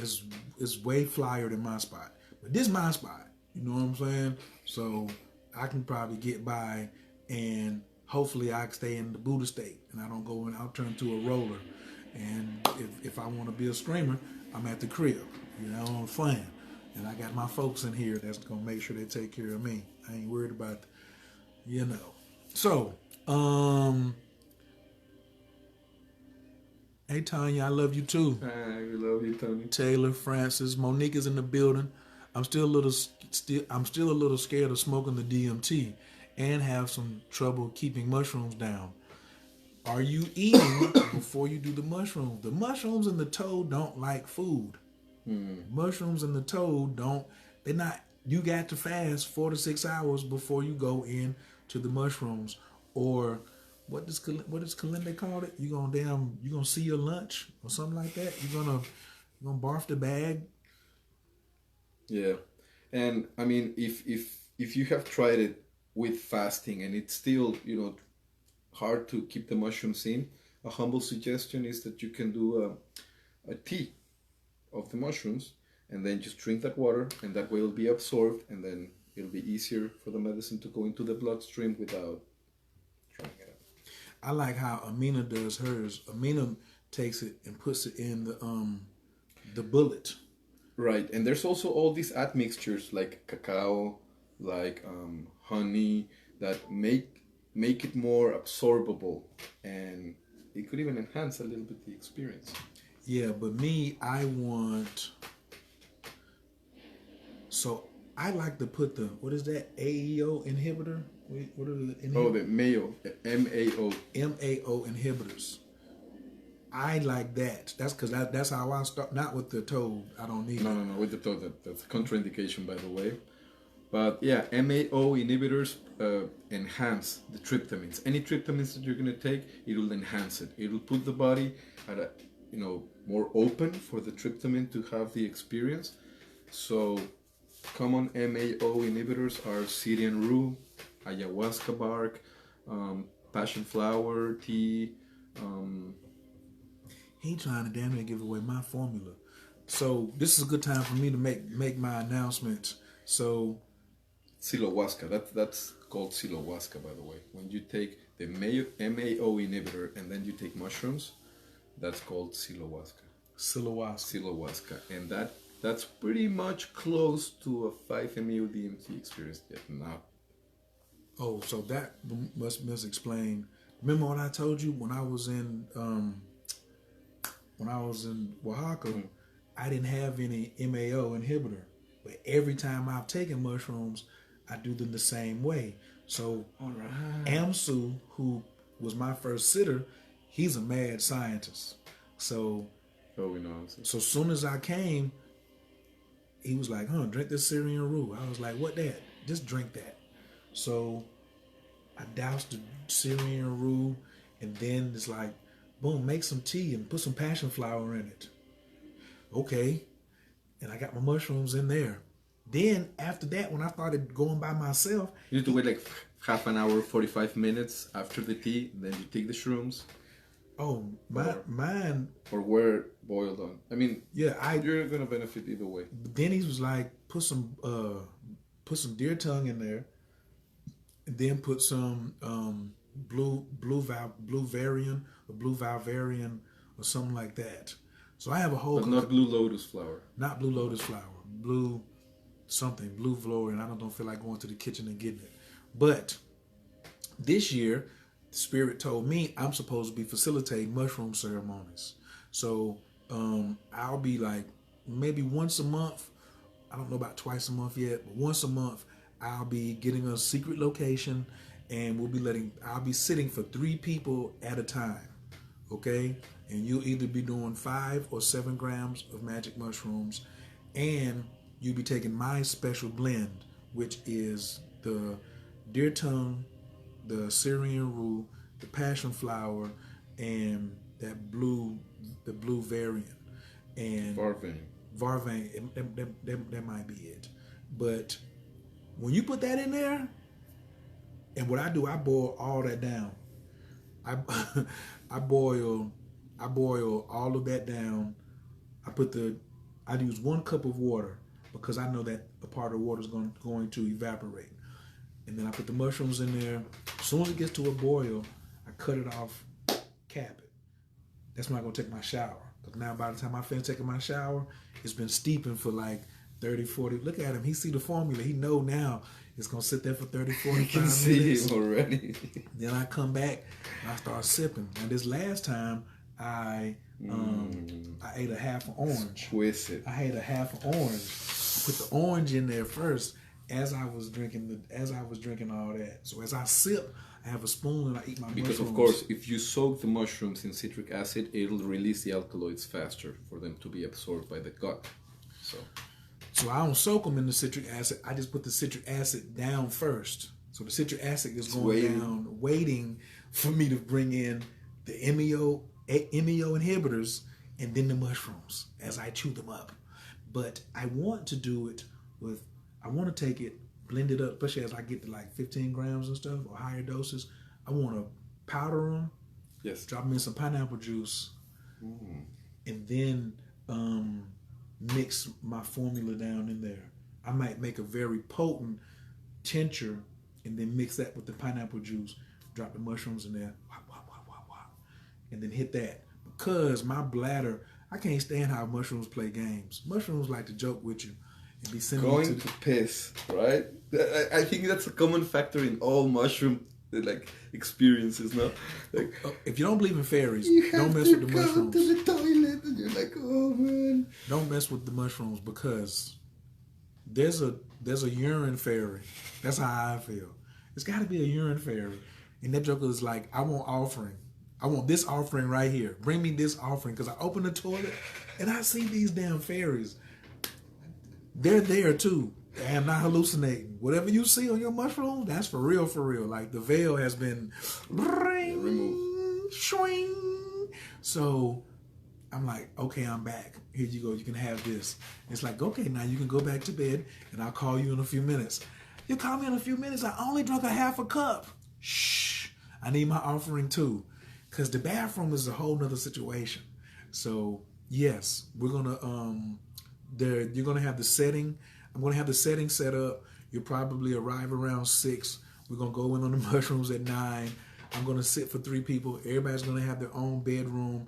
And then when you wake up in the morning, I will either be cooking breakfast because I can cook, or I will have someone prepare breakfast and bring breakfast in for us. Then we're going to debrief because you really want to talk to somebody when you get back. Your first time off of 5 grams or 7 grams, you want to talk to somebody who knows. Not, of course. Yeah, not your mama, not the priest. Boy, not the priest. Okay, and it's basically 3 things that happen. I take your phone, your car keys, and you can't go outside. That's that. Now, you can go outside after you get past your second trip, then you start going outside. But I'm not finna come looking for you, okay? I done seen a whole person get lost and cleaning them out. I was like, oh, hell no. Sit your ass down. But it affects people different ways. So we're going to be in a very safe environment, which goes back to Cheryl's question of how do we hold space in with the toad. Well, that to answer that question, you can read my book, The Bufo Medicine Codex, and it's pretty much clear how to hold space for someone who's having the toad experience. I think it's the Bufo Alvarez Medicine Codex, Guidelines to the Proper Administration of the God Molecule. You can find it on Amazon, the author, Kindle, right here. Yeah. But us personally, how I look at it, the short answer is we don't interfere. We don't step in between the medicine and your process. We don't make it our show. We just make sure that space is going to be completely impeccable for you to have the experience. And yeah, so that you can... Nobody touches you. No, we don't touch you. We do not shake rattles over you. We're not playing loud drums on you or shaking rattles. You're laying down. We don't ask you to stand up before hitting the pipe. We're not pouring no water in your face. We're not throwing water. There's no water around. Or blowing, what's this tobacco snuff? Shit if I know. It ain't Yopo. No, it's not Yopo. It's... Changa? No, can you guys help me out? The tobacco snuff? I'm just, I have it in the tip of my tongue. Anyway, yeah, we don't do that like when you're tripping and, I'm not going to blow that in the middle of your experience. So, yeah. Really, we chilling and we just really making sure that your body is safe when you get back. Yes. We take care that your body, exactly. There you go. Make sure your body is safe when you get back. Well, what do you mean make sure my body is safe? Because you may have most people have attaching spirits. And these attaching spirits are about to get exorcised. And they could resist violently and be like, no, why do I want to stay? And then they try to tell your body to do type of stuff. No, that ain't happening. Rapé snuff. The rapé snuff. Sorry for that. I don't know what the hell that is. Yes, they're all asking. No, rapé. I've seen facilitators that blow rapé into the participant without even letting them know. Of course, they're not in their bodies, but I think that's just intrusive, and that's just... And so get an ass whooping. So get an ass whooping from me once I come back, because I probably won't do nothing that first hour. I'm gonna medically supervise you, just in case, because emergencies can arise and have happened, and unfortunately, I've heard from other facilitators that people have died because they were not watched properly. Right. And me, I've been with him on over 100 ceremonies. I ain't seen no medical emergency. You know what I'm saying? I seen some people with some spirit attachings. Not because it doesn't happen, because the way we act, we prevent them from happening. We on top of the whole set. We are very observant. And we love to leave you to have your own time for you to come back the most ergonomically and naturally without any rush or intermission. We just leave you there.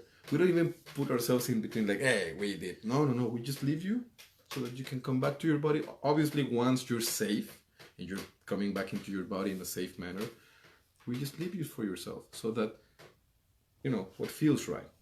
What is actually. And the difference between they're all individual ceremonies. So there's normally three people in the room. That's it. So you don't need to bring your cousin. You and your boyfriend don't need to go at the same time. You having other people in the room probably may damper your experience because you're so worried about what they're going to say afterwards, or you're already setting up to ask them what they saw, but they can't see where you're going. They can't see your experience. They can't. It's only for you. It's so private and intimate. And you know what, brother? I've seen that ego tends to dissolve easier when no one is present, when no one is, like, you know, watching. This is not a show, you know. Yeah, but some people see it as a spotlight, like it's. But that's why I be telling people, quit watching. Stop watching those YouTube videos of the people screaming and the people standing up and expecting that. We don't have that for you, okay? The one video Gerry has with the dude standing by the water, they cut out the part where Gerry says, "You know you could fall." Oh, I got it. He told him, bruh. I'm like, and I even told Hamilton, dude, this is not how I work, but if you want to film this, like, you know, I'm here. Like, I can. Anyway. Hamilton's a jerk, in my opinion. That's just me. I got my personal opinions about a lot of people, as people have about me. Is meds people need not take before? Yes, of course, Tonya. No antidepressants. People should be off antidepressants for at least 1 month before enrolling or partaking in toad medicine. They should have not taken ayahuasca at least 2 days before because, you know, it takes up to 72 hours to get rid of the mayo inhibitor present in the ayahuasca brew. So it is not advisable. If you did ayahuasca recently and you want to hit the pipe, no, you should, you know, give it time. Yeah, I don't even want to even imagine what that looks like. An MAO inhibitor and some toad. It can be fatal. Oh, well, I'm Gucci. Like, don't be an extremist. You're already tough gong. Trust me, you're getting a very big promotion when you go with the toad, okay? Like, spiritual, the whole way around. And 85% of the facilitators are going to give you half a dose. I'm like actually asking for their numbers, and participants are giving me their numbers. Some people will not give you the full dose, you know, and if you're taking it with me, that's also a guarantee. You are going to have the process. You have to have enough fuel for the rocket ship to go where it's going. That's how I describe. If you don't take all if you got a half a tank of gas, then I can't get from here to Miami. I can get from here to Macon, but I need a full tank of gas. You want to go there. You really want to go there. So we don't use we don't use the word grounding. There's no grounding in the toad. Okay, we're not going to ground you. We'll see you when you get back. You'll be back. You'll be back. Oh, you'll be back. Yes. Gwen says, how about hypertension meds? Yes. If you suffer from high blood pressure, you should be taking your medications. They will not interfere with the process, with the medicine itself. Also for diabetes, and, you know, you should not abstain from taking your normal meds to be in a basal acceptable state to take the experience. Me personally, this ain't even medical, but if you smoke cigarettes or Black and Milds, like, try to stay off them shits for like a week. Because the two people that I have seen smoking cigarettes, like right before they went in, that nicotine, nothing happened to them like sickness-wise, but it was such an interference of their potential. It was an interference no of their laughing potential. gas before the toad, please. Oh, yeah. I mean, why would you want to mix it? The medicine itself is powerful enough. So, Tanya says she wants to do it again. Yeah, you should come to Huatulco, to my house, and you will not regret it. And I don't know, should we speak about Jopo? No? Well, just for people who are not aware, you know that. So yes, to lead back into that, Phelan asked a question earlier and said, what were the 4 plants that were 5 MEO? So you said that there were some plants, and then that there were. Are you about to sneeze? No, no, no, no.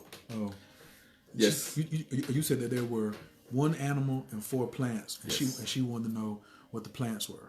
Well, they're found mainly in the Amazon. One of them is the yopo, or Ananantera peregrina, or Ananantera colubrina, which is civil or yopo. They both contain 5-MeO DMT, so that's 2. And then we have the Virola theodora tree, which is called literally the sun's semen. And this tree is like really an exotic thing out there because it's sap. It has high concentrations of 5-MeO DMT. So the Indians dry the sap and blow it up your nostrils and boom. So that's 3. And number 4, it's curiously a shrub that it's used as an admixture in the ayahuasca brew, not in the traditional ayahuasca brew, but certain shamans from certain regions, especially from Colombia, they, instead of using, so ayahuasca contains 2 plants. The MAO inhibitor that we've been speaking, that allows, the tryptamines to fully take on, and the tryptamine based plant. So the MAO inhibitor is called ayahuasca itself. And so some people think that ayahuasca is like the plant, but yes, that's only the plant. The vine is called ayahuasca. They mix it with a shrub that it's called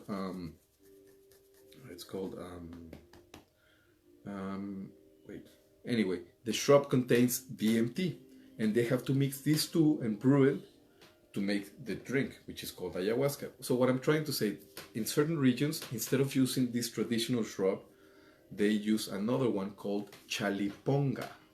And chaliponga has been known to have like 0.3, 0.1% of 5-MeO DMT. And that's only like from what I've done my research. I'm sure there's way more. And there's a good friend of mine called Julian Palmer from Australia. He has done an extensive work traveling around the globe and identifying which plants have 5-MeO DMT. And he's coming up with an interesting list. Plants that I would have never suspected in the first place, but anyway. Maya says, when and where can I do this? We have 2 great, I have 4 great answers for you. 1, you could come to Atlanta between now and the 27th is when I'm sending him back to Mexico. I'm sending him somewhere on the 27th, okay? So second answer is you could go to Mexico and get it in his environment, which is bananas. That's when you want to treat yourself like a boss. Bosses go to Mexico and do it at his It's so spot. cheap. And now let me know, I don't want to make like, publicity, but now American Airlines flies straight to Huatulco. And from 5 different destinations from the States. One of them is Dallas. The other one is, there's 2 Texas destinations, and the other ones are from California, and I believe, but I mean, check it out. There's like straight flights to Huatulco. Yeah, send him an email at bufofoundation@gmail.com, and he'll help you be like, well, where from I gotta go to, and he'll type all that. Third, you could fly wherever he's at on the schedule. So he's going to be in, that's right, on the 27th, he's going to Dallas. So he's going to go to Dallas because he's going to be there. Dallas is after Atlanta. And then the 4th answer is like why I brought it to Atlanta. Because people that look like me do not know about this medicine. And so I said, I have a place that I can facilitate here in Atlanta. You're in North Carolina, in Winston-Salem, and she has Ma'ati Spa. Her spa is amazing. Amazing. So you already have like the people, you already have the space. And so if you would like to sponsor him coming there, you just need 10 people. At least. Plane ticket. Yep, plane ticket. Accommodations. Yep. And a secure venue for the ceremonies. Well, she owns the venue. So what? So just I mean, for people, if you want me to fly to your place, then these are the conditions. Yes. Yeah, but like I said, you could treat yourself, don't cheat yourself. In my travels with him, I've seen people traveling from a long way. I've seen people flying from New York all the way to San Francisco. Like this is the furthest north he goes on the East Coast is Atlanta. So he's got Atlanta, Isn't Detroit Florida. northern? No, that's Midwest. That's Midwest. That's not North. Oh, right. Oh, okay. On the East Coast. Right. Yeah. They're in the middle of the country. Right. So he goes to Detroit, but on the East Coast, furthest he comes, Florida, Atlanta. I've been trying to go to New York and that areas, but for some reason they don't organize themselves. 10 people, they think, I don't know, but it don't matter. So us folks really need this healing, because as he said, and as I've seen, 10,000 hours of therapy in 20 minutes. At least. A lot of y'all, all of us need therapy. I ain't even like everybody, all of us need therapy, period. So the toad. Light and love. That's what the toad experience is. Huge amounts of light and huge amounts of love. We all need that. Who cannot benefit from light and love in their lives? Oh, the word terrifying comes in. I was like, terrifying light and love? It's because you haven't received light and love, and a lot of us are rejecting light and love because we're afraid of it.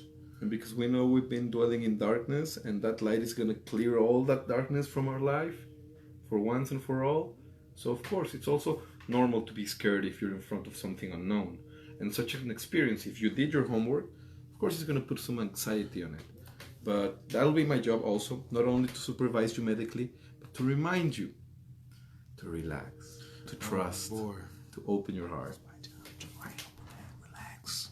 Like, remember, really, while you're dissolving, the only word I really want you, the really only thing I may say to you is relax, chill out, lay back down. Those are my three things. Relax. And I say it just like that. Relax. Relax, Gwen. Relax, Marquetta. Relax, Blondell. I'm just going to say relax. That's all I'm going to say. Chill.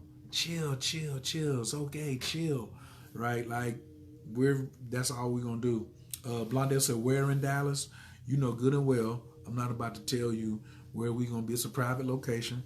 But spread the word that it's coming to Dallas. Yeah. So I'm sure a lot of your Rosicrucian fraternity frats need some of this right here. I want to hear y'all's feedback, and I'll be there to help too with the facilitation in Dallas. So I'm gonna be in Atlanta and I'm gonna be in Dallas. So if you pay your deposit or you pay full price, toadmedicine.org. Toadmedicine.org. Yes, that's an important piece of information. Yeah, if you want to reach my locations in future events, you can always click into toadmedicine.org. And all the instructions of how you make the payments and things like that, and you put your deposit down. Once you get the deposit, then you get the location. Yeah, that's the only way to secure your spot. You pay half to secure your spot and half on the moment of the ceremony. Yes. Gwen says, I came in late. Can you explain attaching spirits and what it has to do with the subject? Sorry, so many questions. We love questions. So, attaching spirits. So when you came, just like a car came with the radio, windshield wiper blades, brake pads, radiator fluid, the line that carries the brake fluid. All these things are mandatory, right? And so in your body, you have your organs. Each organ is protected by a spirit.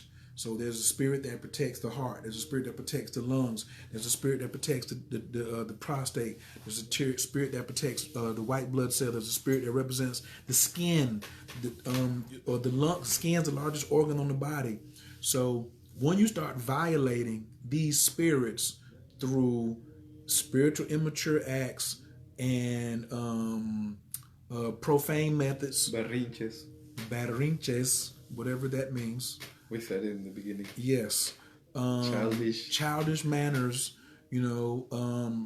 profanity, disrespect of the deities, they vacate that spot. So the number one disease for black men, the two biggest in America is heart disease and prostate cancer. So that means somebody violated the heart and violated the prostate to a certain extent that the deity responsible for protecting it says, I'm out. Now, the heart is such a comfortable place. Dark forces like condos too. So it's not like dark forces want to stay outside and be in the cold. So they see your heart unprotected and they slide in there. And they say, man, this is a really nice place. whoever stayed here before has it really pimped out. But I'm going to do my bullshit up in here. I'm going to make it cold. I'm going to start turning the air conditioner on. It ain't going to be no warm heart. I like cold air. And then your ass is going to start acting like the air conditioner just went down. That attaching spirit. Then the attaching spirit to your prostate or to your uterus, or if you're holding too much stress. Dark energy likes the stress. That's why we say lighten up, relax. Because then the energy won't be all up on you like that. So these attaching spirits are looking for, like, they're squatters. They're squatters, and you got your house open up and they're going to come and squat. So if you don't have any protection, you know what I'm saying, devices, technology, as Kalinde calls it, that says home security alert. Your ass can't come in here. Get the fuck out. You know what I'm saying? Boom, boom, boom, boom, boom, boom, boom. Like an automatic cannon. Then they'll come in there and just be like, well, nobody said I couldn't come in here. And then all of a sudden you think, well, it's coming from my heart. But you got this attaching spirit in here that's definitely leading you down the disagreeable path. I said there's two paths. There's agreeable and disagreeable. There's sweet pineapples and mangoes, and then there's pineapple roots from beneath the tree. Gerry, you want the roots shoved in your mouth with the dirt, or would you like the mango that's juicy from Guatemala, Guadalajara, whatever? Which one you want? You want the roots or the fruit? No, the fruits, of course. So that's what happens. That's what attaching spirits are. And the longer they stay, the more comfortable they get. Just like a raggedy ass relationship. When you get into a relationship and you stay there and you need to get out of it, but you still stay in it anyway and you're lying, then the relationship starts getting what? Toxic. You should have took a time out, but it started getting toxic. And then real bullshit starts to happen. Oh, yeah. So you could have a heart attack in your relationship. I can't believe. Shit, what you mean? The shit was toxic. You didn't get out of it. So I hope that answered your... Hi, Kalindi. Hey. What up, Baba? Baba, Kalindi. Peace to the fam. Peace It was, to the family. Tanya said it was such an overwhelming sense of peace and happiness after doing the toad. So, because you're facing your fears. You don't face your fears, you didn't die, and you're like, wow, I can accomplish so much. Yes. Oh, damn, I shouldn't ruin this. There's darkness in life. I mean, we're dwelling with haters. We're dealing with... We know golden coins to fit everyone's needs. So at the end of the day, even the most impeccable people, even your car, for no matter how clean and polished you are, it just takes time, and you'll see that's gonna get dirt. Dirt that's on the way, dirt that's being thrown at you, all this kind of dirt. And there's even drones that are attached to us and are following us and are like, so the medicine, what it does, it really reads you, cuts the chains of all those, and it really frees you on that way. It's a high pressure car wash. The medicine is high pressure car wash. Why do you think there's so many car washes in the United States? Everywhere. There's always somebody wanting to get their car detailed. Mexicans want the stunt. Black people want the stunt. White people want the stunt. Why do you think Armor All is even in business? You think Armor All is in business because somebody wants a dirty car? Armor All don't even have to advertise. They just sit back and be like, you're going to get dirty. Your tires is going to... Armor All only comes to the car lot. You leave the car, you look at it, you're like, oh, my tires are so clean. You drive around for 2 weeks, and you're like, why my tires aren't clean? And you call the people, they be like, well, we use Armor All. Like, I'm going to get some Armor All. You know what I'm saying? So, since Kalinde came on, I'm going to say, dosing mushrooms monthly is like washing the car out. You want a detox. Gerry said he like to hit the toad once a month or something like that, so he can stay in that rhythm. He got to get back to that space. So for me, like I think I'm a little overdue, but I am not stressing it because when the Yopo came, it's a coming. Yeah, it's a coming. It's a coming. But the Yopo came for me too. So a lot of other things just came for me too. I just hit that Yopo. What's that? Shit, I'm 7 months on the toad, but on the Yopo I'm only 5. Yeah, September, Oh, October, months. November, December. 3 in a couple days. Remember, I got back October the 5th. Oh, you did. So yes, the last of the shrooms. It was like September 20th for the Yopo. Somewhere up in there was the Yopo. Somewhere. I don't know. Right before Rio 14. I'm not sure, but I know how to I can go find out. But so from September October, November, December. So it ain't been 4 months. It's just been 90 days for the Yopo. So and that's different than the Toad. Now that he wants to, and now so I'm leading up to that. Somebody said she said I want to go. I was gonna skydive to leave my fears in the wind. That's beautiful. That's a nice try, but if you want to skydive, you know what I'm saying, down here on Earth, you come see us with the Toad, and we're gonna get you some free base jumping. Tanya says was gonna skydive on my birthday, but did mushrooms on New Year's Eve instead. So now Tanya says, Yopo, I need now. So Yopo's in town, the Toad's in town. So if you need the Yopo or the Toad, please contact me. You hit me on my DM if you're watching this. If you on YouTube and you watching this far into the video, you can shoot me an email or leave a message here with your email. You can send him an email at bufofoundation at Gmail. You can go to toadmedicine.org. All of that. Miss Delay Moon. So this whole thing about I want it all. There you go using the word want. We go all the way back to this purpose, this thing about purpose and God's will. Sometimes there's what you want and then what God has for you. They could be on two separate hands. They could look like thumbs. They're both, see how both my thumbs are crooked? You know what I'm saying? But guess what? They're on two separate places. What I want and then what God has for me. I don't know if you need it all though. You just need what God says I have for you. God may say, hey, I got these mushrooms for you. That's all you need. Ta-da. Somebody say, I got this Yopo. That's all you need. But you don't need all in the same time. We ain't trying to do that to you. Okay? If you guys saw Aladdin, because, Walt Disney does see that. The new one. Well, it's basically the same story as the cartoon. Okay. I like it. But it's just reenacted. Okay. So there comes a moment where the bad guy is exposed to the power of the genie, and he's like, I want it all. I want to control the universe. And yes, but inside this little, and he traps him into the lamp itself. So what I'm trying to say is that's a sick pattern to want more and more and more. I'm going to tell you a real life story. Damn. A guy comes and reaches to me to try the Toad. And the guy is an artist, he's got his galleries in New York, Tokyo, I'm not going to say the name obviously, but so he got so fascinated with the Toad that he was actually the person that I did the Toad with every hour for 12 hours, from 7 p.m. to 7 a.m. And he wanted more. He was not pleased with that, and he wanted more and more. So he went to San Jose, to my ranch in Oaxaca. He had the shrooms. In between, he's like, I want to hit that pipe. He hits the pipe, and then, as when I just took a little bit of my attention away, but of course he was under my care, I saw that he pulls out something from his pocket and licks it, and I'm like, dude, what are you doing? And he's like, I just took a gram of MDMA. So, high dose of mushrooms, Toad, MDMA. That did not end up good. Oh.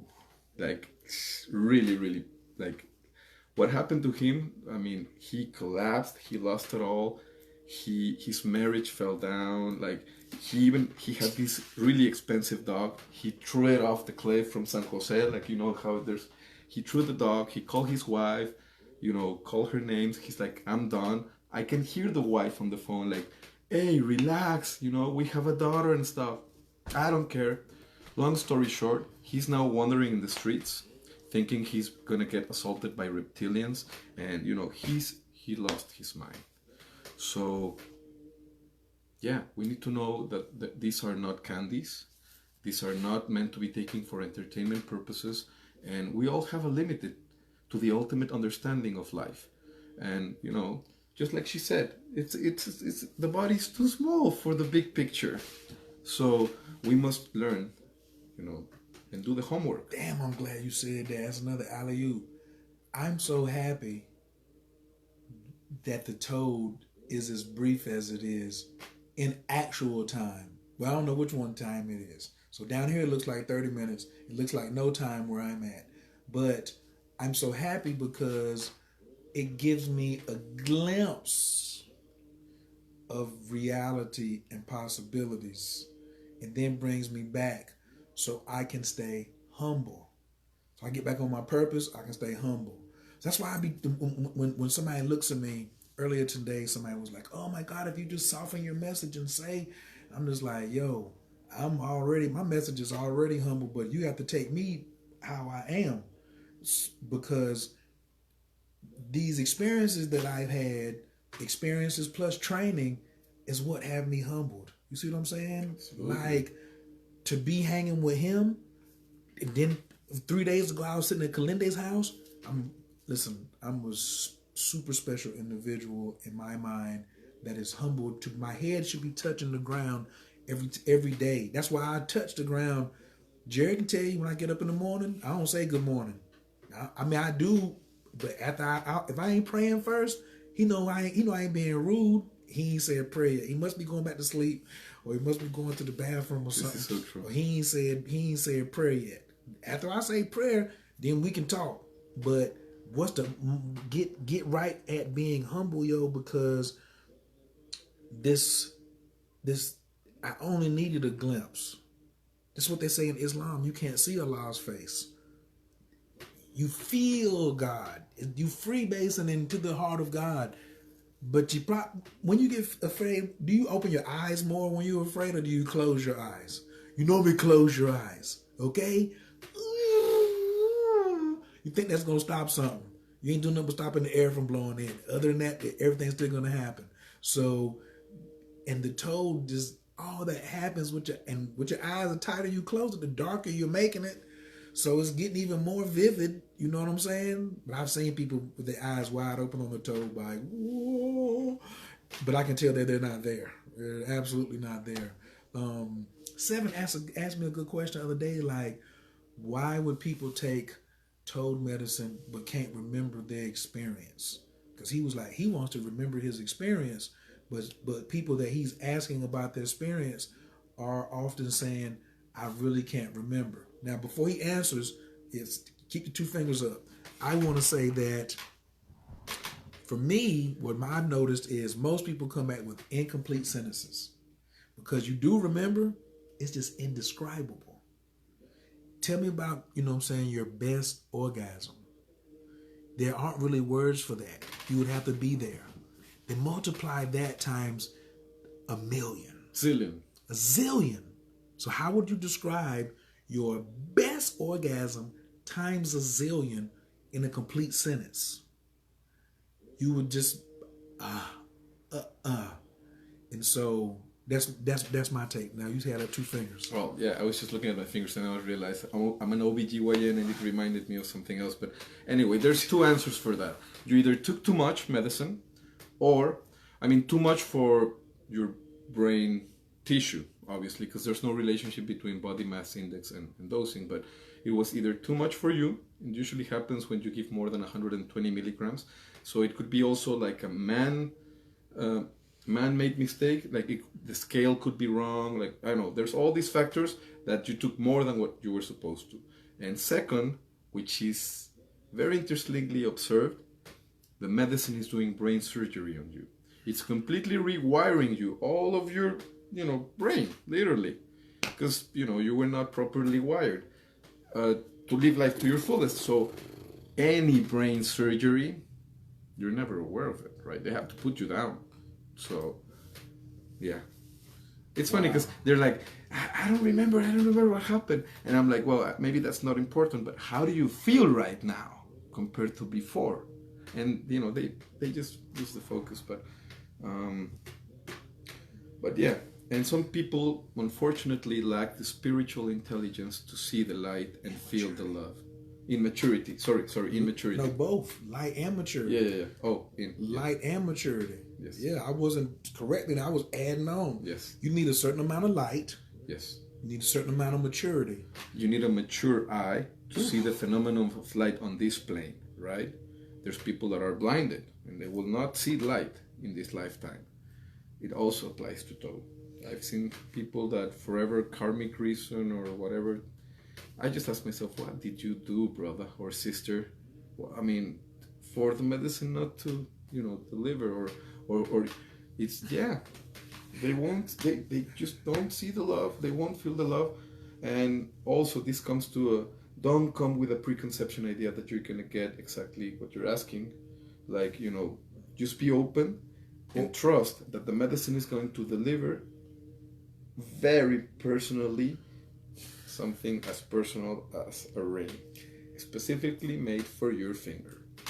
So that's what children do, is they build up these expectations, and then when they don't get it, they have this disappointment. What's the word you say? Berrinche. Right. I wanted a total orgasm. I wanted to see God. But I wanted to feel that interconnectedness. Why didn't I get it? You wouldn't have had just disappointment or berrinche. Yeah, you wouldn't have. Yeah, you wouldn't have that if you wouldn't come in there with these preconceived notions. You don't tell God how to show up. Okay, you're just a little mortal. Me, I'm a littler mortal. I don't tell God how to show up. Okay, I ain't in control of shit, and you ain't either. Okay, and that's a lesson by itself. Come on, don't get me wrong. Aren't the most challenging trips of our lives the ones that have given us the most knowledge? We're a really crazy species. We learn way more through pain, through challenging experiences. Like, that's probably our programming. Well, not the true nature programming. This is how we have made life. But I mean, he wants to tell me tonight at dinner, talking about, I say, man, Gerry, I work well under pressure. He said, man, that's good. I was like, man, shut up. I don't like that. I'm trying to chill. Then he gets philosophical and doctory. Well, don't you? That's how the human race is, and humans and stuff. I'm part alien. I ain't 100% human. Okay, I'm part hood and part good. I'm part human and part God. Okay, the God part of me likes to relax and chill. I would like to really get stuff done with not a whole bunch of pressure, but as soon as the pressure comes on. But the thing is, I think I handle pressure very well because I do trust that God's gonna give me the answer.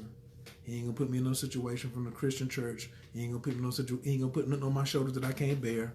You know what I'm saying? He brought it to me. Stop whining and complaining and go ahead and do it. And if I be quiet and let God talk through me, I'll figure it out. If I keep going through the scavenger hunt, we'll talk about scavenger hunt. It might be in my sock, but I might have had to walk to the laundromat and back, and then go see the weed man, and then come back, and it be in my sock. But I had to go to the weed man and look up under his chair that told me to come home and look in the refrigerator. I just left the house. Now I open the refrigerator, it says, drink all the milk, and then look in the bottom of the milk, and then it says, wash out the glass you just drunk with. I'm like, damn, I washed the glass out. It says it's in your sock. And I'm just like, what the?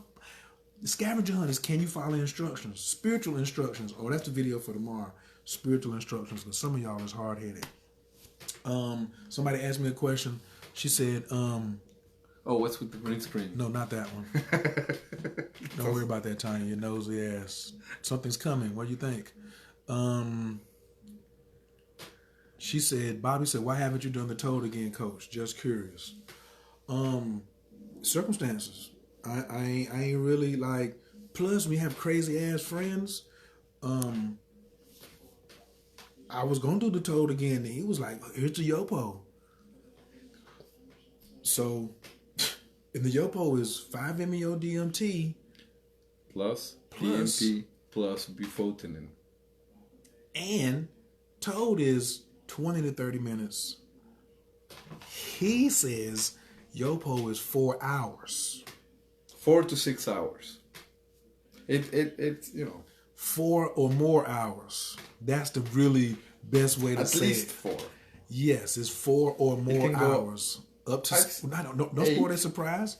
I'm not telling them. But I mean, come on, you guys do shrooms. You guys do LSD. LSD is a 12-hour experience. Shrooms is your digestion.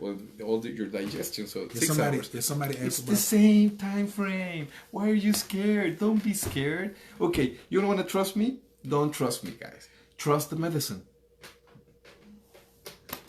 You're not gonna fall. I mean, you're gonna fail. If you trust the medicine, oh my God, you're on the other side already. That shit was hard, right? What he just said.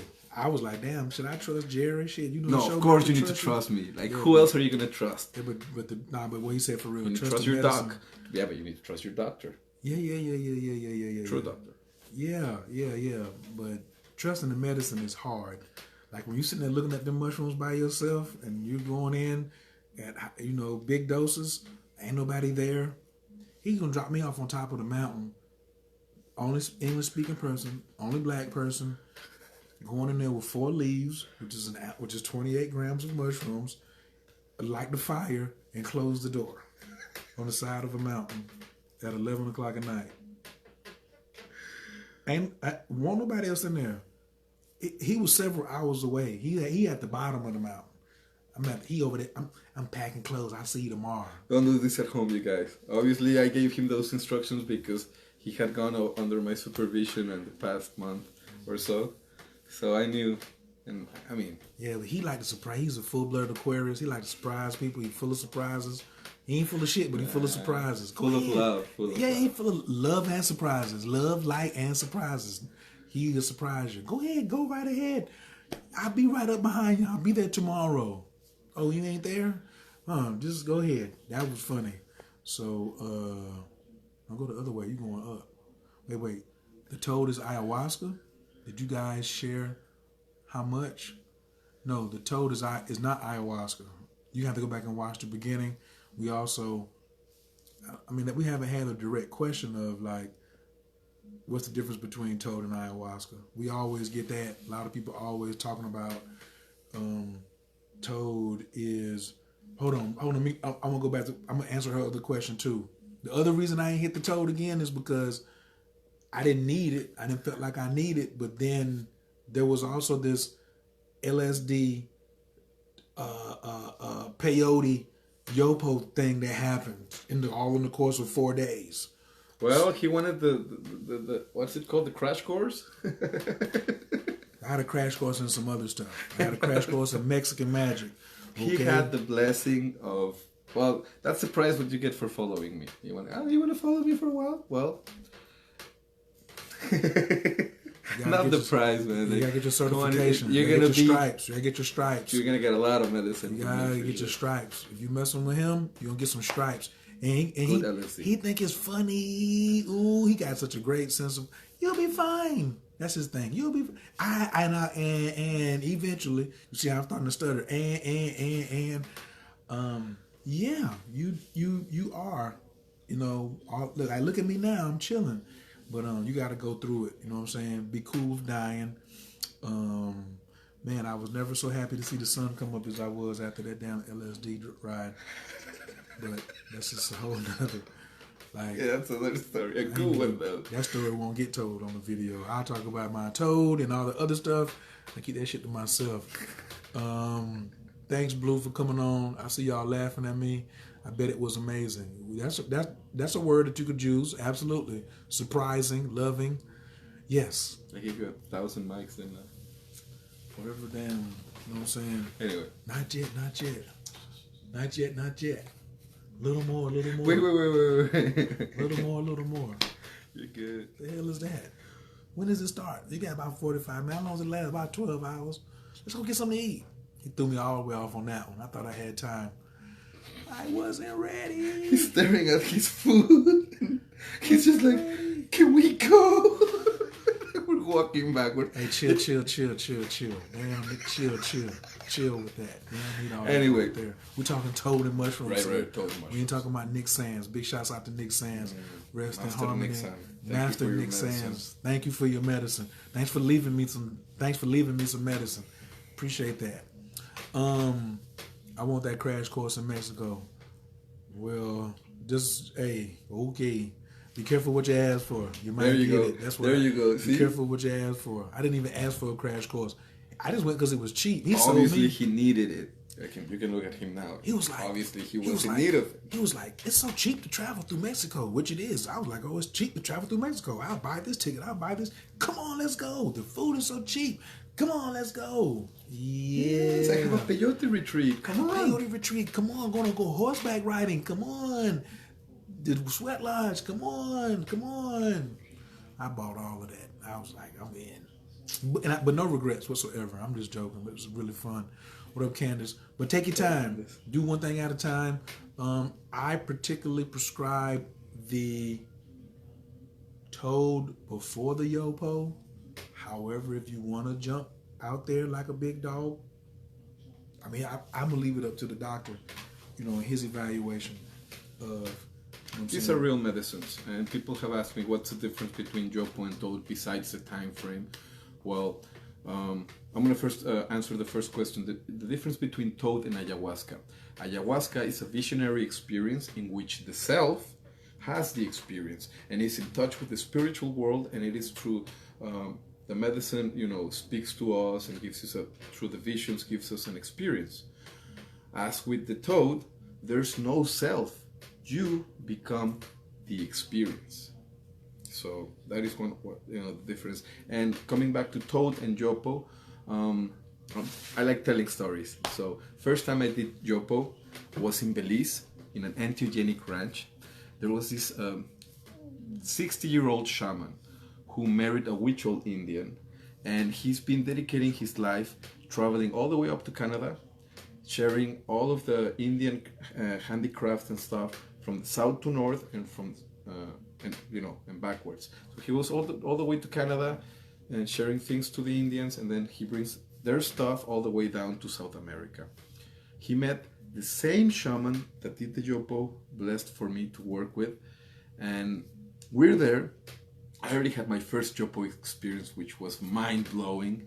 It was pretty much my first encounter with interdimensional beings, and seeing how these interdimensional beings were doing like surgeries on all levels. Like they were healing my lungs and my liver, and it was just fascinating.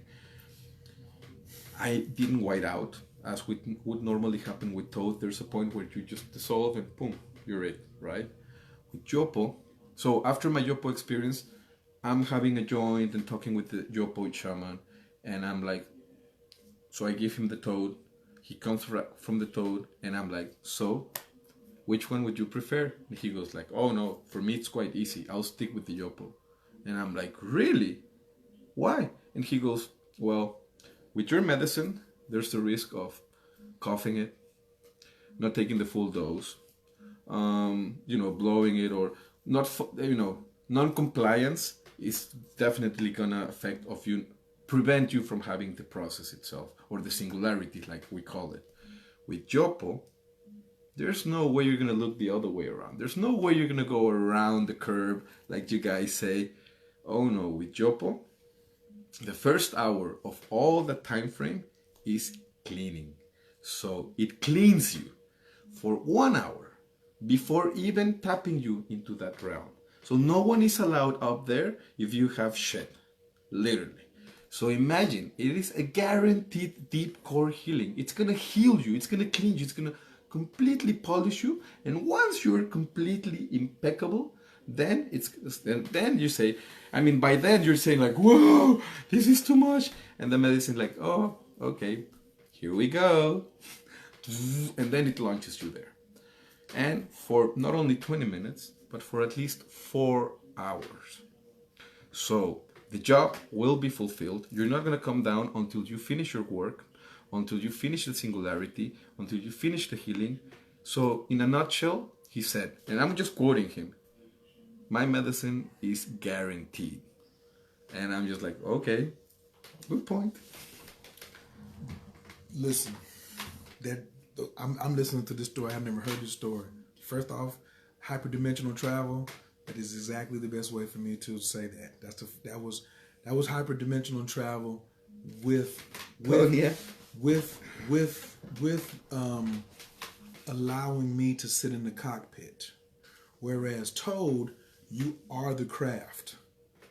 So like you're the craft. You might be unmanned because you really can't get to the joystick.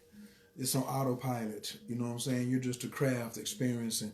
But after the first hour with the Yopo, they say, now you may take off your seatbelt and walk around the cabin. And they really want you to come up to the front because it's only a one-seater. It's just one seat up in the front, and there's a seat where you were sitting at. And you get to grab it. And you get to come up there and put your hands on it, and you've broken. So you know how you talking, we got to get outside the Earth's atmosphere. You've left the Milky Way. You've left this galaxy's gravitational pull, and now you're moving around like the Mandalorian. Are you watching that? No. Oh, so we have to watch 2 episodes. Are you a Star Wars guy? Oh yeah. Are you a Yoda guy? Oh yeah. This is Yoda when he was a baby. Oh, I saw the image. Yes, so I have not seen.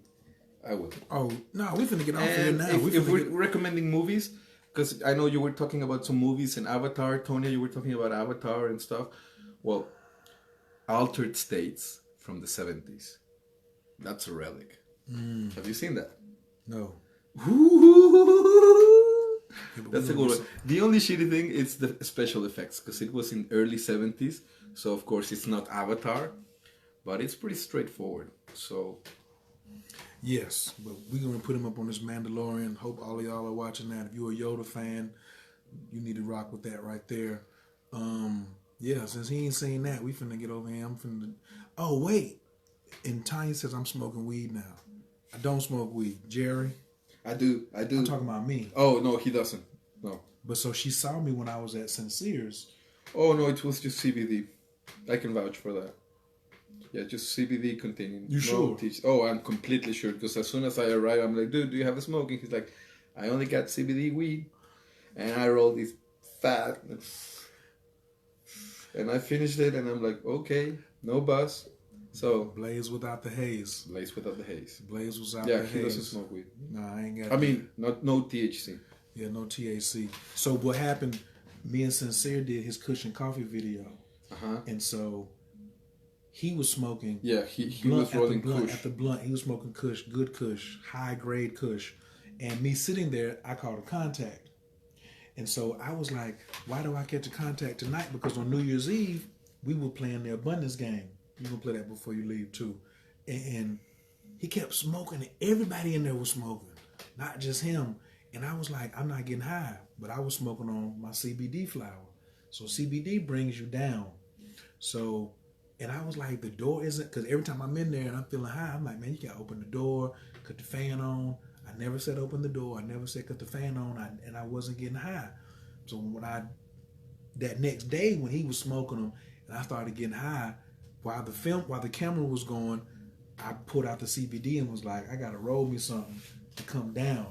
And so maybe Tanya might have came on late, or she might have fast forwarded and just saw me puffing on something. Trust me, it's the CBD. I don't, it's legal in the mitten. I don't know what the mitten is. What's the mitten? Yeah, what's a mitten? But anyway, you might have seen me puffing on something, but it was to bring it down. Yes, it was hilarious because I was high as hell.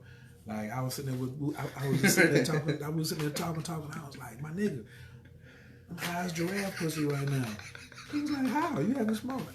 He's like, you smoking all last night. I was like, bro, I'm high. I'm getting higher. I was like, opened up the jar, started busting it down, rolling my shit up myself. I was just like, I don't do that. Trust me, if I want to smoke, I know where it's at, don't I?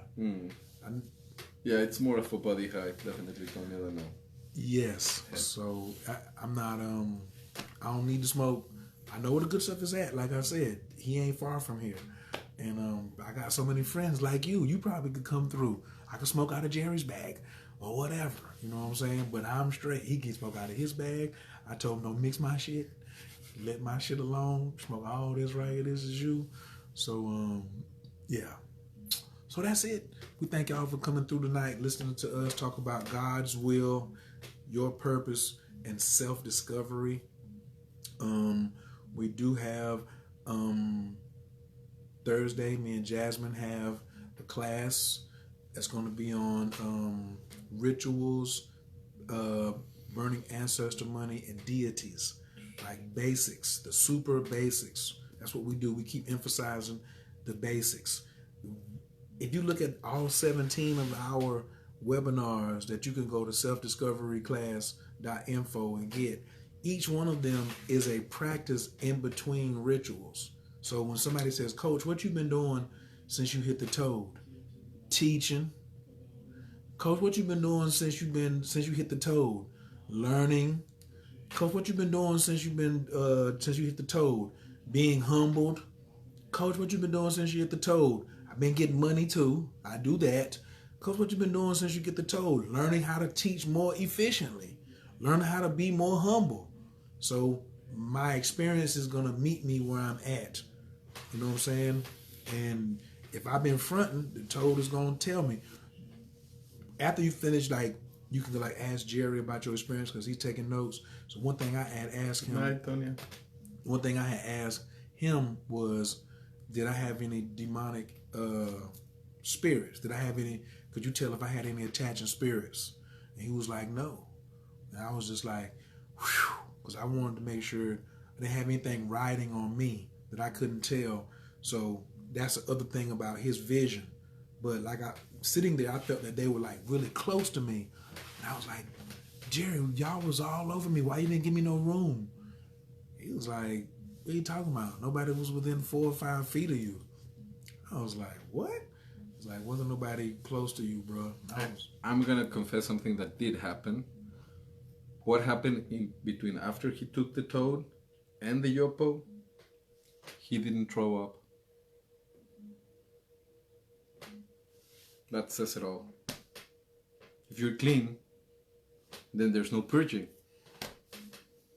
And I was actually surprised. I was almost putting my bed like, I can see my brother to purge his guts out. No, I'm joking. He did not. And the other people who were there, like, you know, they were actually shocked. They were like, whoa, is that normal, doc? And I'm like, no, that is not normal.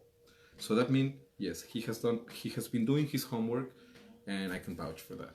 So, word. Thank you very much.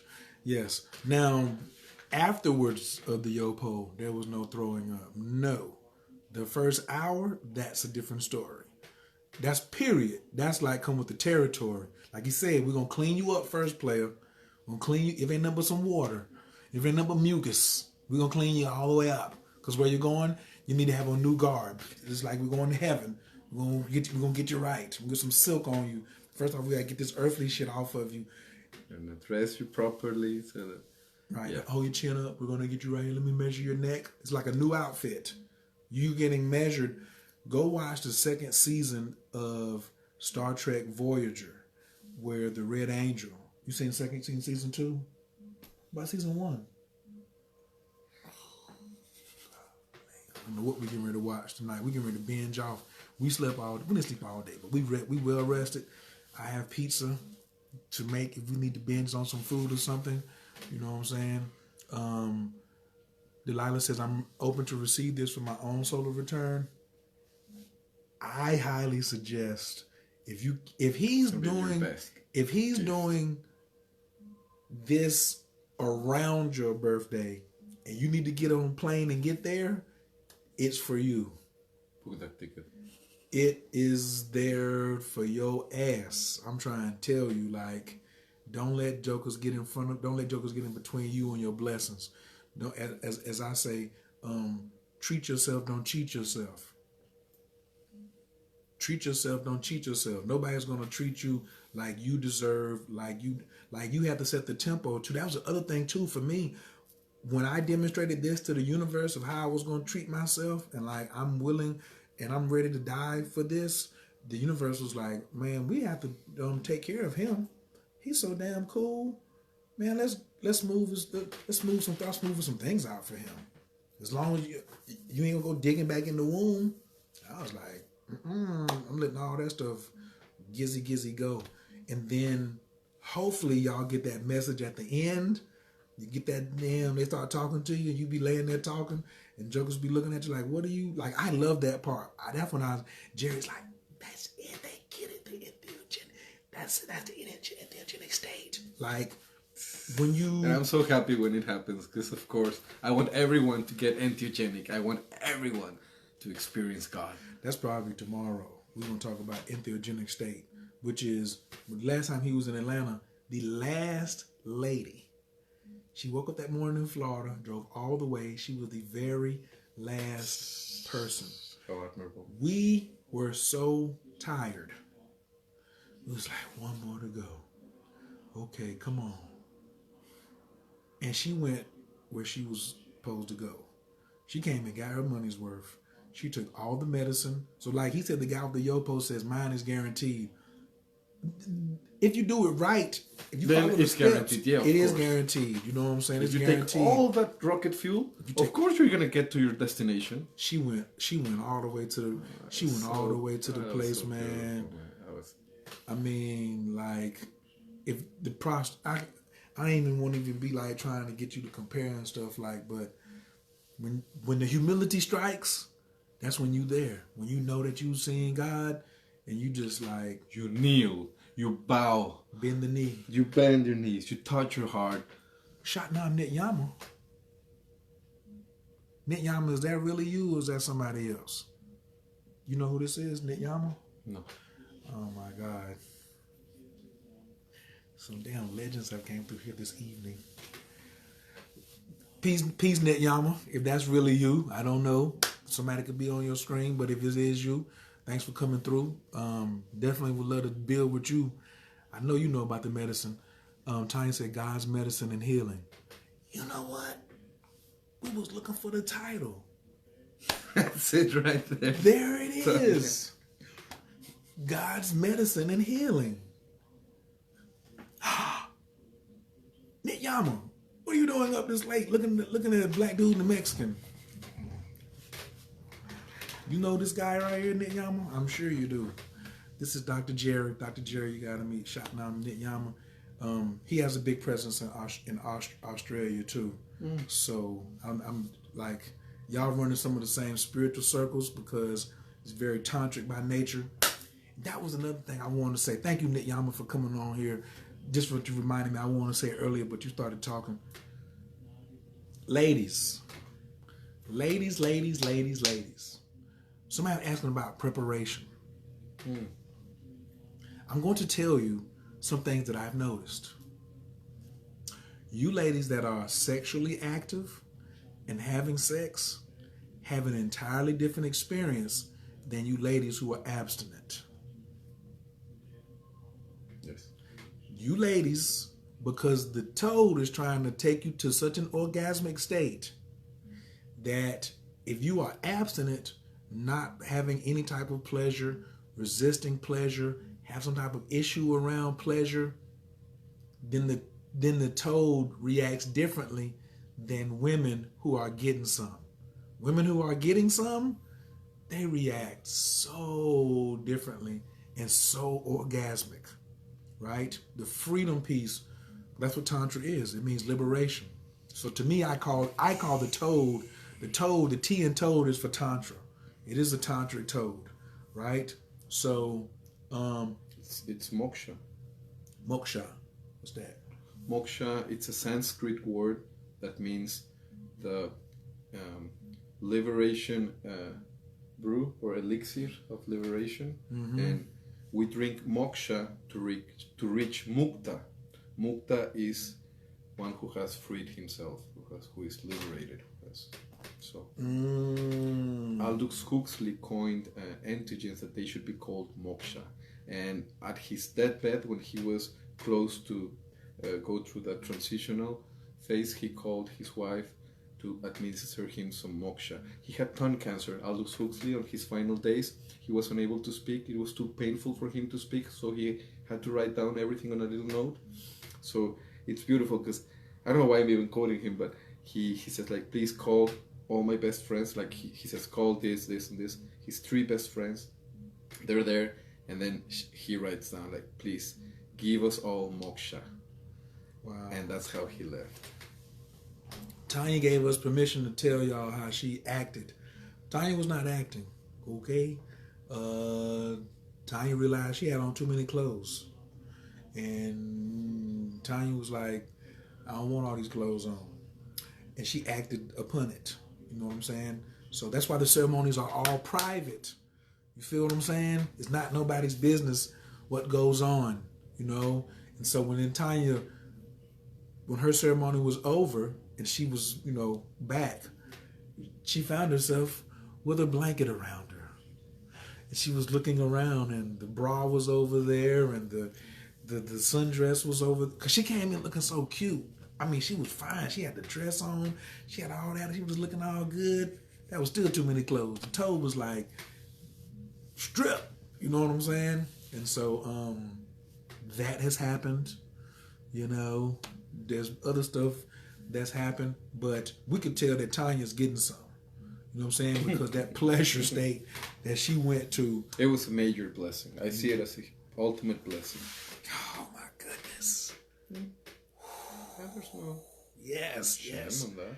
There's definitely no shame in it. There's no shame in it. Nick Yama, have you tried the toad? Have you experienced 5-MeO DMT, the Bufo alvarius toad, not the synthetic, but the actual? Because I would love to hear your experience or your feedback on it. Because like one of his things is helping people live in an orgasmic state. And he is such an energy master that he brings women to orgasms without touching them, fully dressed. Oh, yes, I am familiar with him. Yes. That's him. The name on the table, and he's bringing and the back is arching. Oh my! And Uncle Michael is here.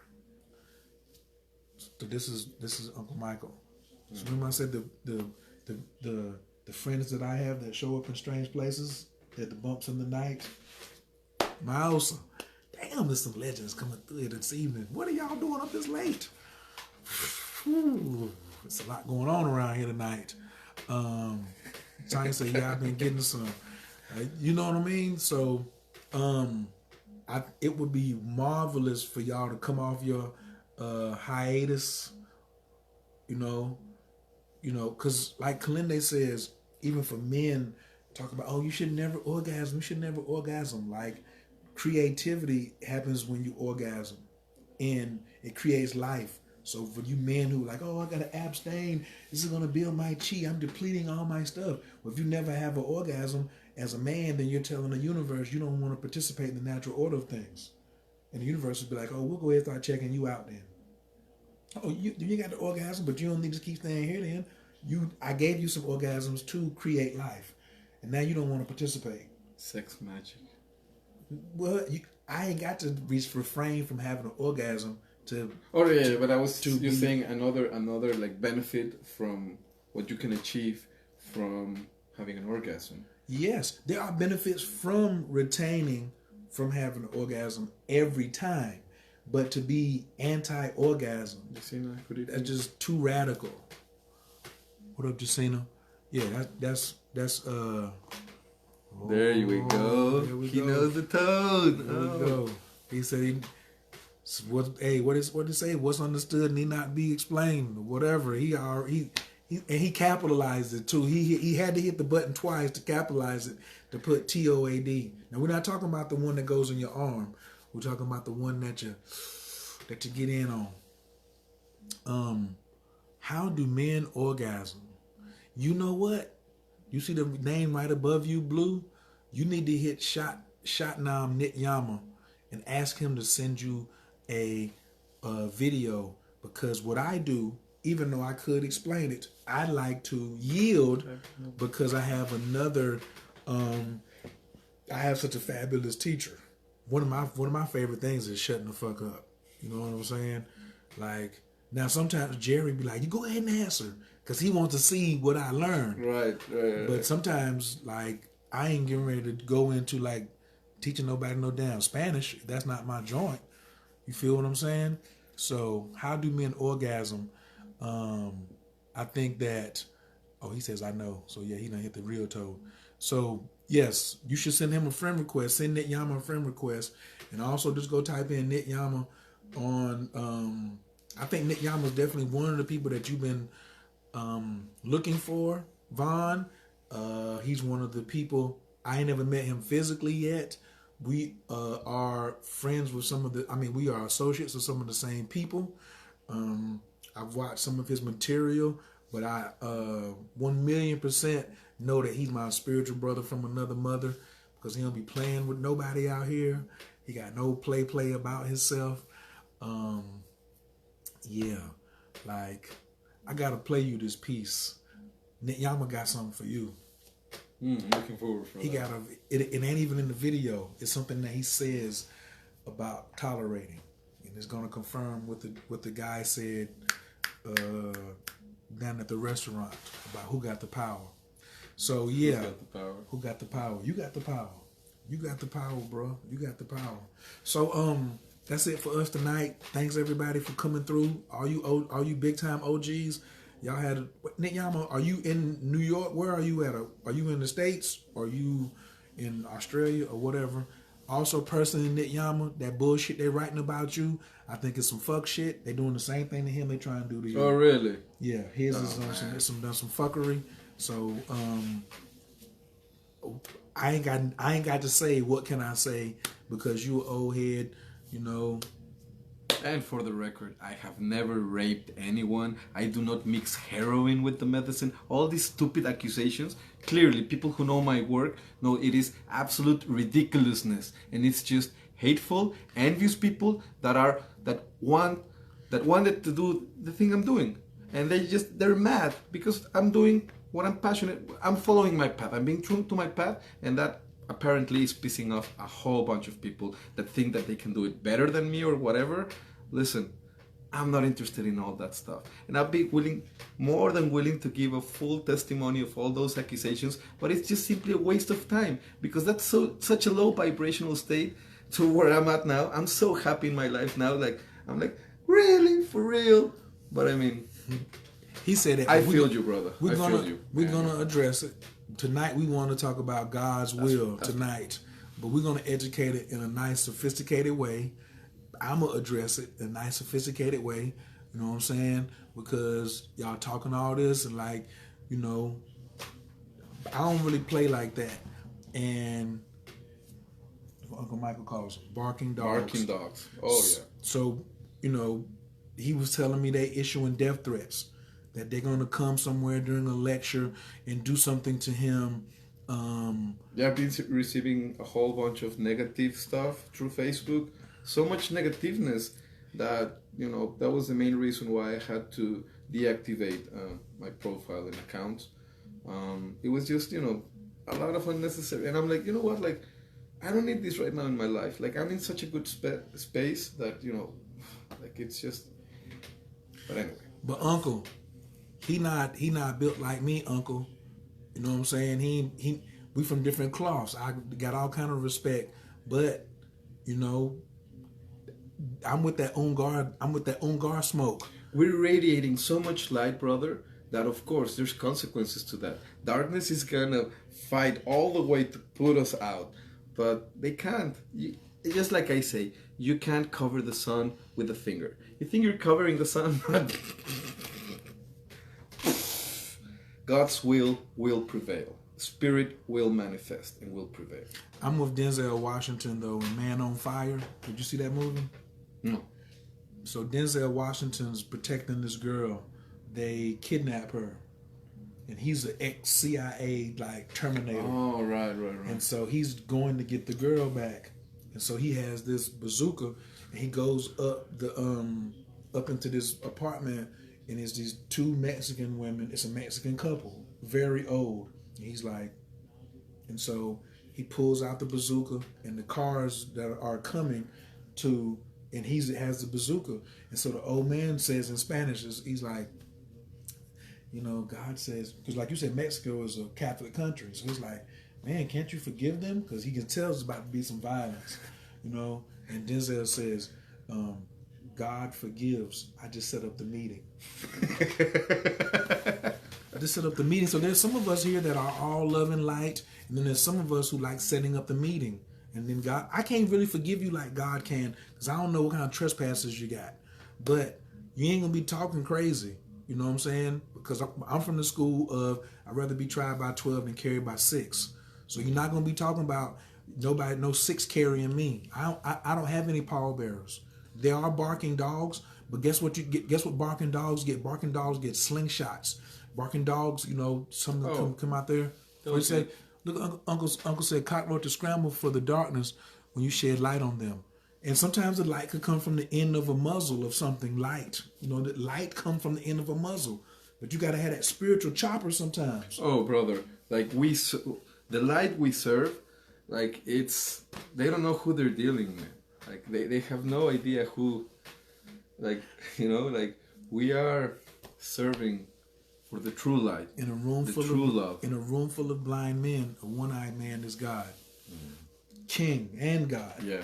As long as you got your eye and everybody else is blind, that whole moving in your purpose, man, almost makes you impenetrable. Ice Cube says, built like a tank, yet hard to hit.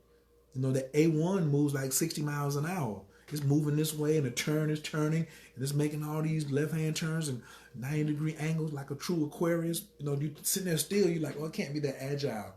That's technology is making these things more agile, and God is making us more agile. So for those of, those out there, we know none of you on here are, insinuating or feeling that way, but you can feel free to run tell that. No, don't try us. We're not here to be tried. We want to share you. We want to share things, but I'm not from the Love and Light School. I graduated from the Love and Light School. I have a degree in the Love and Light School. Okay? I'm not in that school anymore. Because I'm down here on a sinister planet. And what is somebody who's like, neutralize them with love and gratitude. Haters can't handle love. I know. You're right. I know. You're right. Right? You're right. But haters, keep your damn distance too. Don't be with your bad breath in my face.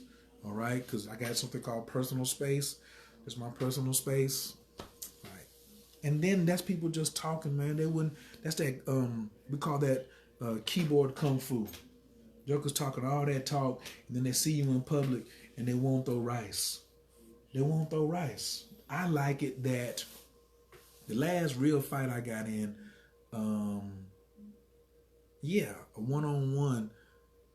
Was going home the end of my freshman year. This is my last story, everybody, I promise. And these cats was fighting on the hallway. Some of my peoples was fighting some of these other cats' peoples. So I wanted to fight this other dude from New York, but he didn't want to fight. So boom, we go home for the summer, come back. 3 months later, I see him outside, on another part of campus, and I'm walking past him, leaving a talent show, and I'm wasted. Because that's what you do at 19. You're wasted. And classes haven't started, and he went and tried out for the football team. And so he's walking by with one of the upperclassmen, and he's like, that's him. And the guy, and the upperclassman was like, who? And so I turned around and was like, me. He talking about me. You wanted something 3 months ago. Do you still want something right now? You can get it. And so the upperclassman was like, go ahead then. That's right. Y'all go ahead and square off. And I was like, so what do you, and before I could say, what are you going to do? I jumped his hard off and pow. And I seen blood. And that was some shit right there. You know what I'm saying? Like the retaliation, you know what I'm saying, it was automatic and immediate, but I'm not that one. But I appreciate him and respect him that much more because he didn't keep walking around talking about what he was going to do. He had a problem with me and he punched me in my face. Yes, that's the school I'm from. I'm not from the school of just keep on talking to you. He got that off. Uncle Michael, I didn't know any martial arts. I was young and green. I didn't know nothing about intercepting no punches or nothing. I mean, just like, wow. I was like, damn. Probably, I don't know what would happen if I'd have been sober. But I was drunk and high as a kite. We were drinking malt liquor, like 40 ounces of Old English, smoking big weed. Gerry, you was out there tripping. Let me see. Oh, hell no. You was still at the house. You was only 10. You was 10, so you weren't even doing it. You hadn't even bungee jumped out there yet. Man, that joker stole off on me. I was actually here in the States learning the English accent, the American English accent. 10 years old. Yeah. This is 1989. So wherever you were, fall of August. In Wisconsin. August 1989. Learning, trying to be Americanized, I was taught all these songs like, this land is your land, take me out to the ball game, and all this. And they was indoctrinating your ass. Indoctrinating. That's what that's called. Indoctrinating. Yes, I was being indoctrinated. With the foolishness. Uncle Michael, that shit was funny as hell. That shit was funny. Just, wow. I was like, wow. So that's me. If you're gonna go ahead, now my father, my blood father, his favorite phrase was, if you don't like what I'm saying, put your fist in my mouth. Really? That was his phrase. If you Wow. don't like what I'm saying, put your fist in my mouth. I would have loved for him and Uncle Michael to meet. Oh, Uncle Michael. That's why you don't even understand how much I adore you. You just have so many similarities of my father. Yes. He was a, I'm not going to tell people what you like to carry. Uncle Michael likes to carry things. But my father, he loved his Smith & Wesson 38 5-shot with the brown wooden handle. That was his baby. He called it Katie Mae, my 38. Katie Mae, my 38. Because it didn't leave no shells. That's a hitter. You know what I'm saying? I'm in and out. There's not going to be no fingerprints, and I'm taking my heat with me. So you would have really loved you and my father. I'm telling you, Uncle Michael, man, I'm telling you, if I can just have me a nice mushroom experience and I see both of y'all spirits twirling together, this is gonna be amazing. This will be just an amazing show with y'all just relaxing and maxing. We say 2 months ago, a 30-something called me an old man and insulted my 96 Cadillac. He should never have insulted my Cadillac.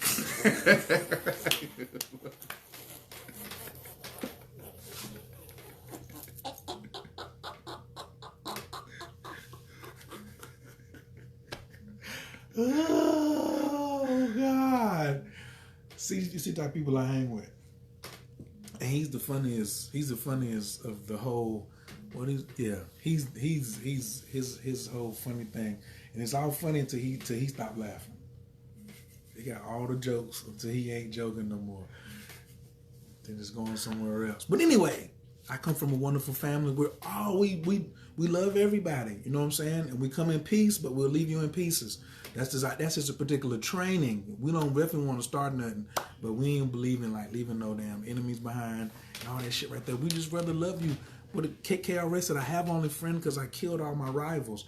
I was my own biggest rival. You know what I'm saying? Like, man, like I said, you just have to be ready to get off of that. Uncle Michael, that's where the name Cuervo, Crow. He got the name Osahwa Okoye. Right, on his land, the 38 acres. That's him. Right, absolutely. I love you guys. You're doing good work. That mean he like you too, Gerry. You all right. You all right. Yes. That's good. Okay, so look, we found you. You got any last words? Gotta go watch some television and listen to some Nick Yama and stuff like that. Uncle, are you watching The Mandalorian? I'm pretty sure you are. Everybody, y'all should be watching The Mandalorian and Little Yoda. That shit funny as that. Not funny, it's just a good story. Because you want to know where Yoda came from. You want to know where, like, baby Yoda.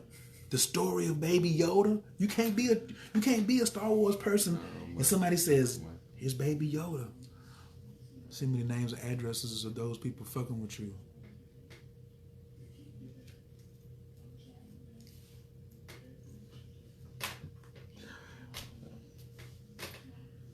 It's not even no. People should know that if they're messing with me, they're gonna mess with all my spiritual family and all my ancestry line, and they don't know. They should know, but anyway, we don't want to warn them, but and we just telling them the facts. I told him, Uncle Michael, you familiar with the Sonoran cartel? Like, he has a ranch in the middle of the Sonoran desert amongst the Sonoran cartel. And folks, that's what I had to remind them today. Do folks know who they fucking with? You got these 3 doors, buddy. Which one of these doors are you gonna choose? So we're door C choosers. C, whatever you want to do. Like, we ain't with all that right there. We just relaxing, man. Us.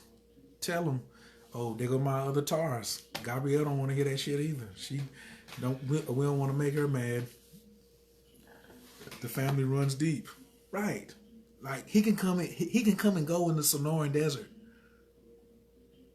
And somebody threatening him, what are they going to do with that? They going to come to the, what is it? Oh, and they're all gringos.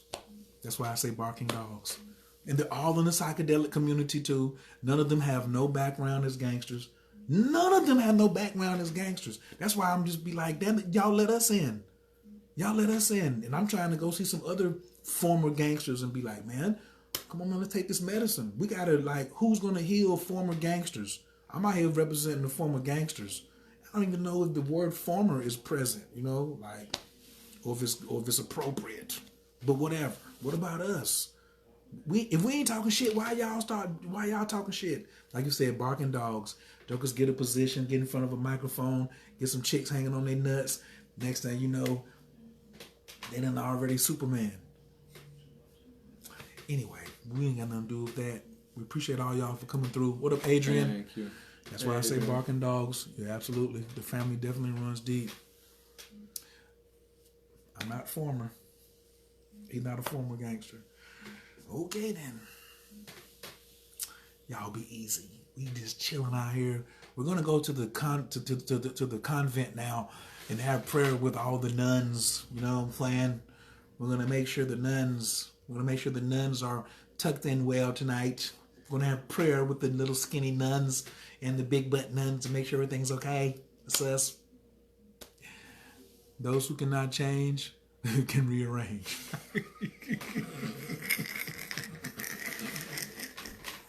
Or reincarnate. That's all facts. Damn. Bob, you not up in here. Why is there all the Jesus? Why all the... This my super... As soon as I said retired gangsters, this joke... You woke him up. I wake him up. He should be asleep. Mr. Terman, meet the rest of my family. This is Gerry. What kind of... This is God's will. Adrian said, hey, Dr. Gerry. Hey, Adrian. Yes, Blondell said, leave them in prayer. Right. Came in peace.